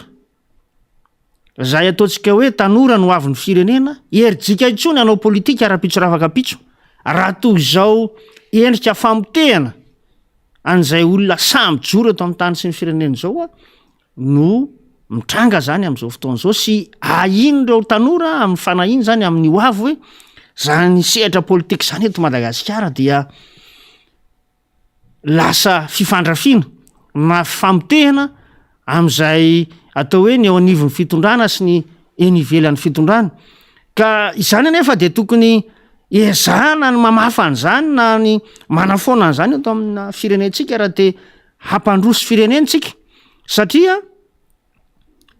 ny fotoana tsy maintsy mandeha isika zay mety mpisehatra politika ankehitriny efa rehefa miroso ny fotoana dia mety tsy afaka ny tantana sy andray andraikitra mivantana intsony amin'izay lafiny ara-politika eto amin'ny tany sy ny firenena zay fa eo reo zandry eo reo tanora izay antenaina fa andray an-tanana no avin'ity firenena ity ka raha zao reo no anehoantsika an'izay endrika valifaty famotehana amin'ny lafiny maha olona mihitsy dia iza no andrandraitsika hitantana n'ity firenena ity raha mipitso. Ka eo zany no mbola anaovana foana an'izay hoe aoka andinika tsara amin'izay fanapahan-kevitra ho raisina ary aoka ihany koa mba tena ahalala sy andinikatsika manoloana ny hoe ty fotoana fitantanana raharam-panjakany ty ane natao ifandimbiasany ary natao ihany koa ataontsika hoe voafetra ny fotoana zay afahantsika mitantana an'izany firenena zany fa ny taona dia mitohy ary ny firenena dia tsy maintsy mibanjina ny hoaviny foana manoloana ny hoe aiza ny tena ahafahany ity firenena ity handroso dia anisan'izany ny fijerenan'izay hoe iza ny olona mba afaka handray an-tanana an'izany firenentsika zany raha pitsoravaka pitso raha endrika sala amin'izao foana no ataontsika hoe volena ao anatin'ny toe-tsain'ny tanora indrindra amin'izao fotoan'izao dia ataoko angamba fa famotehana ny tany firenentsika ihany na manafaniry izao endrika karazana sanatriva hoe ho kolotsaina tefena apetraka amin'ny tanora amin'izao fotoan'izao. Ny FFKM moa zany arak'le ndesahana teo député Alain Ratsimazafy dia miantso an'le hoe fihavanana fankatiavana fiombonana ary firaisakina fankatiavana fiombonana firaisakina fihavanana fa azontsika eritreretina zany no fomba mampanao an'le fitondram-panjakana am'izao endrin'izao zany androany 7 ny volana septambra manao compte rebourtsika miembotra zany ty makaty tam'ilay fotoana nandraisan'ny fahefana 7 dia diniantsika daholo avadibadikitsika daholo mipejy ny arsiva ny rakitsary ny zavatra ny ainana teto Madagasikara nandritra n'izay fotoana zay dia fankahalana misy eto fihetsaram-belatsimy misy eto famitehana misy eto ary fisamboran'olona no misy eto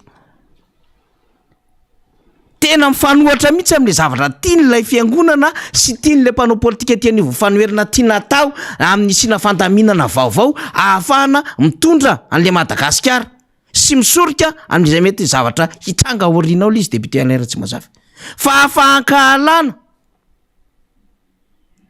zany misy eto fihetsaram-bela tsy famonoana ary fisamborana misy eto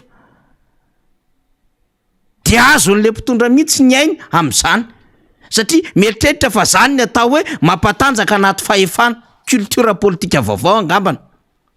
dia zay io député Alain Ratsimazafy ny tiany ho tefena fa soa ihany aloha fa mba misy mieno any to mifantarany tony a satria fatatsika tsara manko ny zava-misy mihodina any ambadika any miaino anaingy anareo hoe miaino tsara mihitsiny fa mbola misy koa miara-manondra ny BS Radio Mata de ezaka foana zay nitondra ny anjara brika anatin'izay hoe tsy izany ny zavatra tokony hainantsika fa andraikitra ho an'ny mpitondra fanjakana no mampiatra n'ilay zavatra nambarany ny mpitondra fivavahana ireo mpanitsy ny dia ray aman-dreny mpananatra zany nandraikitra ny fitondram-panjakana député Alain Ratsimazafy amarina fandarantsika amin'ity maraina ity raha misy anampianao an'izay ny anampiako an'izay manamana faniry dia mitodika ihany aty am-pamaranana an'izay le hoe antso an'ny eo anivon'ny fitondram-panjakana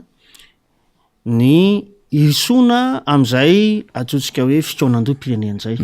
zava-dehibe de zava-dehibe io ary amafisinay ety anivon'ny fanoherana sy ireo mpisehatra ara-politika izay hitatsika zany amin'izao fotoan'izao fa betsaka na ny eto toerana eny fa na ny ataontsika hoe ny vondrony raisam-pirenena raha de miantso ao anatin'izay le hoe mila alamina aloha ny raharaha mialoha ny atrehantsika amin'ny fifidianana ho avy anisan'ny nitovizan-kevitra atao anatin'ny dinika savaranonanto sy ny hoe dinikasa iombonana zay niarahan'ny ireo mpisehatra ara-politika maro tamin'ireny volana avril sy farany volana jolay lasa teo reny namana faniry de ny hoe aleo ho jerena akaiky ity lalam-pifidianana ity satria fototra ahafahantsika mamany olana ara-politika indrindraindrindra eto amin'ny tany sy ny firenena ka ny komity iombonana ara-teknika zay atao hoe manomana an'izany fikaonan-doha-pirenena zany de mbola manentana antsika mpiray-tanindrazana rehetra amin'ny hoe fitondrantsika anjara brika ao anatin'ny fanehoan-kevitra ny fanomanana an'izany fikaonan-doha-pirenena zany mandraka ankehitriny zany de tsara ny manamarika fa mbola mitovy foana ireo fandraisana ireo sosikevitra samihafa amin'ny alalan'ny emailaka moa zany ny hoe comité technique mixte @gmail.com ary koa afaka miantso koa tsika ny lahara-taribia 034 32 562 zay zany no afahantsika mitondra an'ireo sosikevitra samihafa le numéro teo député 34 034 32 500 boribory de 62 500 zany 62 ampika mba hitondrantsika zany an'izay fanehoan-kevitra samihafa zay mba ahafahana manatsara sy ataontsika hoe ahatongavana amin'izany hoe tena fikaonan-doha ao anatin'ny filaminana zany ary mba ametrahantsika ho zava-dehibe zany antso nataon'ny FFKM zany hoe mba ho firenena mandroso Madagasikara ary miaina ao anatin'izany fifankatiavana fiombonana firaisan-kina ary fihavanana zay ataontsika fa sotoavina lehibe anyity firenentsika ity zany fihavanana zany ary izay no hitatsika ihany koa fa mitondrantsika amin'ny filaminana ho an'ny firenena ary mba hifatohana ao anatin'izany hoe fampandrosoana ny firenena imbonana izany dia eto am-pamaranana moa dia manatitra ny fisaorana anareo rehetra zay nanjohitra amin'ny farany ity fandarana ity ary isaorana manokana ny namana Rina sy ny namana Faniry ary koa ny teknisianina ato amin'ny MBS sy ny Radio Mata zay nampita ny sary sy ny feo amintsika ihany koa any atokantrano tsirairay avy ihany. Ny amaranantsika azy ngamba député Alain Ratsimazafy de ny amin'ny hoe aoka re tsy hanararoatra trambanga mealina na hanararoatra ny endriky ny fahefana zay mandalo ho an'ny fitondram-panjakana zany satria io moa zany atao tsinitsinina le ray aman-drem-piangonana ao anatin'ny FFKM ary omen'ny mpanolotsaina manokana lesona ny vondrony raisam-pirenena zay mba miteny hoe mifanatony anareo de zao ndray moa efa rava le CFM komité fampihavanana malagasy ka engany eo de anaroatra ohatry mibanga mealina ka ny sasany tsinitsiniavina sasany ararotina fefa mirava tsisy any mpanjakana intsony hitondra am'izay endriky ny fampihavanana zay de manao zay daniny kibony sy manao ny atao tandremy tsara fa fanjakana ny oentina fa tsy sanatry nyzany kory ny épicerie na fikambanana fa tena misy vahoaka sy tandrazana ao anatin'izay amaranantsika azy de serakely ty zava-misy eo amin'ny setra maneran-tany ity nisy fanadiadiana foy amina minitra hoe notsika satria tamin'ny farany herinandro zay de niresaka tamintsika ny amin'ny hoe manomboka manao taridositra miembotra le Rosiana amin'izao fotoana izao amin'le resaka any Ukraine ary mahazo aina ny tafika ukrainiana sy ny filohan'ny Zelensky ary tafiditra any Kiev ireo tompon'andraikitra politika lehibe. De zao za moa zany afaka miatrika an'le fivoriana amin'ny alalan'le visioconférence zany no filoha Zelensky amin'le 67 session ny Assemblée générale ny Nations Unies zany. Fa misy zavatoza zany napetraka zay adevitra zay de misy tanàna anankiray zany rehefa tafatsoka ny tafika Rosiana de nahitana fasana zany zay misy vahoaka ukrainiana maty maherin'ny efajato tanatin'izay tanàna zay. Dia ny teny avy hatrany ny secrétaire général ny firenena mikambana Antonio Guterres tamin'ny RFI nanao interview manokana mihitsy izy mikasika amin'ny fanapahan-kevitra zay horaisiny ny vondrona firenena mikambana ary nampiantso aingana ny au commissariat zany mikasika indrindra an'izay filaminana zay de misy enquête mandeha any amin'izao fotoana izao am'izay hoe hampiakarana ny raharaha eo anivon'ny cour pénal international hanenjehana ny Rosia zay afanao aty raharaha ty ary manomboka sepitra le Poutine sy lay Rosiana enotsika vetivetika izy de sera de mikisaka am'izay tsika rehefa aveo mamarina fandalana satria izay de miezaka foana zany mampahafantatra atsika ny endriky ny vaovao iraisam-pirenena sy ny etantoerana ndao arafaly. Alors, Monsieur le Secrétaire Général, nous sommes à la veille de l'Assemblée Générale et évidemment, l'Ukraine sera un sujet principal de cette Assemblée Générale. Je veux immédiatement vous poser une question sur ce qui a été découvert dans la ville de Izium, une région qui a été reconquise par les forces ukrainiennes, les forces russes. Les autorités ukrainiennes affirment avoir découvert des centaines de corps, dont certains portent des traces d'exécution et de torture. Le président ukrainien Volodymyr Zelensky dit que les Russes sont des tortionnaires. Les leaders de l'Union européenne affirment que les Russes, y compris leurs dirigeants, doivent rendre des comptes devant la justice. Votre réaction? Bon, premièrement, nous avons assisté pendant la guerre de l'Ukraine à des violations constantes des droits de l'homme et de la loi internationale humanitaire. Nous avons appris cette nouvelle et le bureau de l'Haut-Commissaire des Nations Unies pour les réfugiés va se rendre sur place pour faire une analyse de l'information. Et j'espère que le ICC, la Cour pénale internationale, qui est là et qui est, à mon avis, le plus important instrument de la rendition de comptes, puisse avoir la capacité de faire une investigation sérieuse et après, naturellement, créer les conditions pour que les responsables des atrocités soient punis. Any amin'le tanàna Izium zany le izy rehefa resitosiky ny tafika ukrainienne ny Rosiana ka tafatsoka de nahitana zay hoe fausse commune zay zany de afasana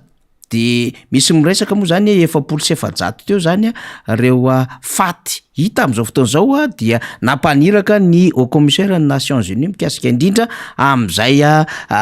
resaka filaminana sy ny resaka fitsopinana zay zany ry zareo nivon'ny Nations Unies amin'ny alalan'ny secrétaire général Antonio Guterres ny notsika teo iny zany satria izy ireo no manana an'izay fahafahana miatrika anjany didy amanandraikitra goavana tahaka izay de rehefa voavoro zany rehetrarehetra zany de entiny eo anivon'ny cour pénal international la CPI raharaha izy ty de vaovao fantatra nalatsaky namantsika rena arabe mananjara moa zany satria manaraka akaiky an'ity raharaha ty tsika de efa vory any daholy ireo antota-taratasy ahafahana manenjika nga Poutine eo amin'ny sehatry ny fitsarana iraisam-pirenena avec preuve de hitantsika eo indray fa miezaka moatsika mizara ny vaovao tsikelikely tena marina ny député Alain Ratsimazafy ara manampy kely an'le niresahany teo momba ny fikaonan-doham-pirenena satria efa kaiky le izy fa miomana tsara fotsiny tsika fa aza mikorapaka fa mandeha ty fa aza taitaitra. Ya any tsara asina fanamarena kely fotsiny namana faniry somary ahitsikely an'lay hoe fifandraisana teo anivon'le hoe comité technique mixte io ny laharatarby zany de ity no laharatarby fandraisantsika 034 48 500 boribory 62 averiko indray mandeha 034 48 562 de efa misy tompona andraikitra zany mandray ny antsotsika mahakasika an'izay fanoloran-kevitra amin'ny fanomanana an'ity fikaonan-doham-pirenena ity indrindra moa zany hitondrantsika ny hevitra ihany koa amin'ity tsika horesahana ao anatin'izay fikaonan-doham-pirenena zay ny adresy mailaka moa dia tsony teo aloha ihany fa averiko ihany fanamafisana de ny comité technique mixte @gmail.com dia mametraka ny veloma finaritra ho antsika rehetra zay nanaraka ny fandarana tamin'ity alatsinainy maraina ity saotra toko. Eny ary de misaotra ny teknisianina sika, misaotra an'ireo mpiara-miasa marobe, misaotra anareo mpanaraka tamin'izay fomba rehetra nahazoantsika nanaraka izany fandarana zany na Repetan-Dramasina na ny eto an-toerana dia makasitraka ihany koa an'ireo tolo-kevitra satria maro be mihitsy izy ao dia raisinay atsaka ny sandavana izy ireny dia hanaovanay ny fanadihadiana dia hanaovana fizaram-baovao rehefa tonga amin'izay fotoana hanaovana fizaram-baovao zay. Eny ary manome fotoana indray ho an'ny rapitso solombavam-bahoaka fa ady hevitra hafa indray no iarahantsika to plasy tompoko. Saotra tompoko.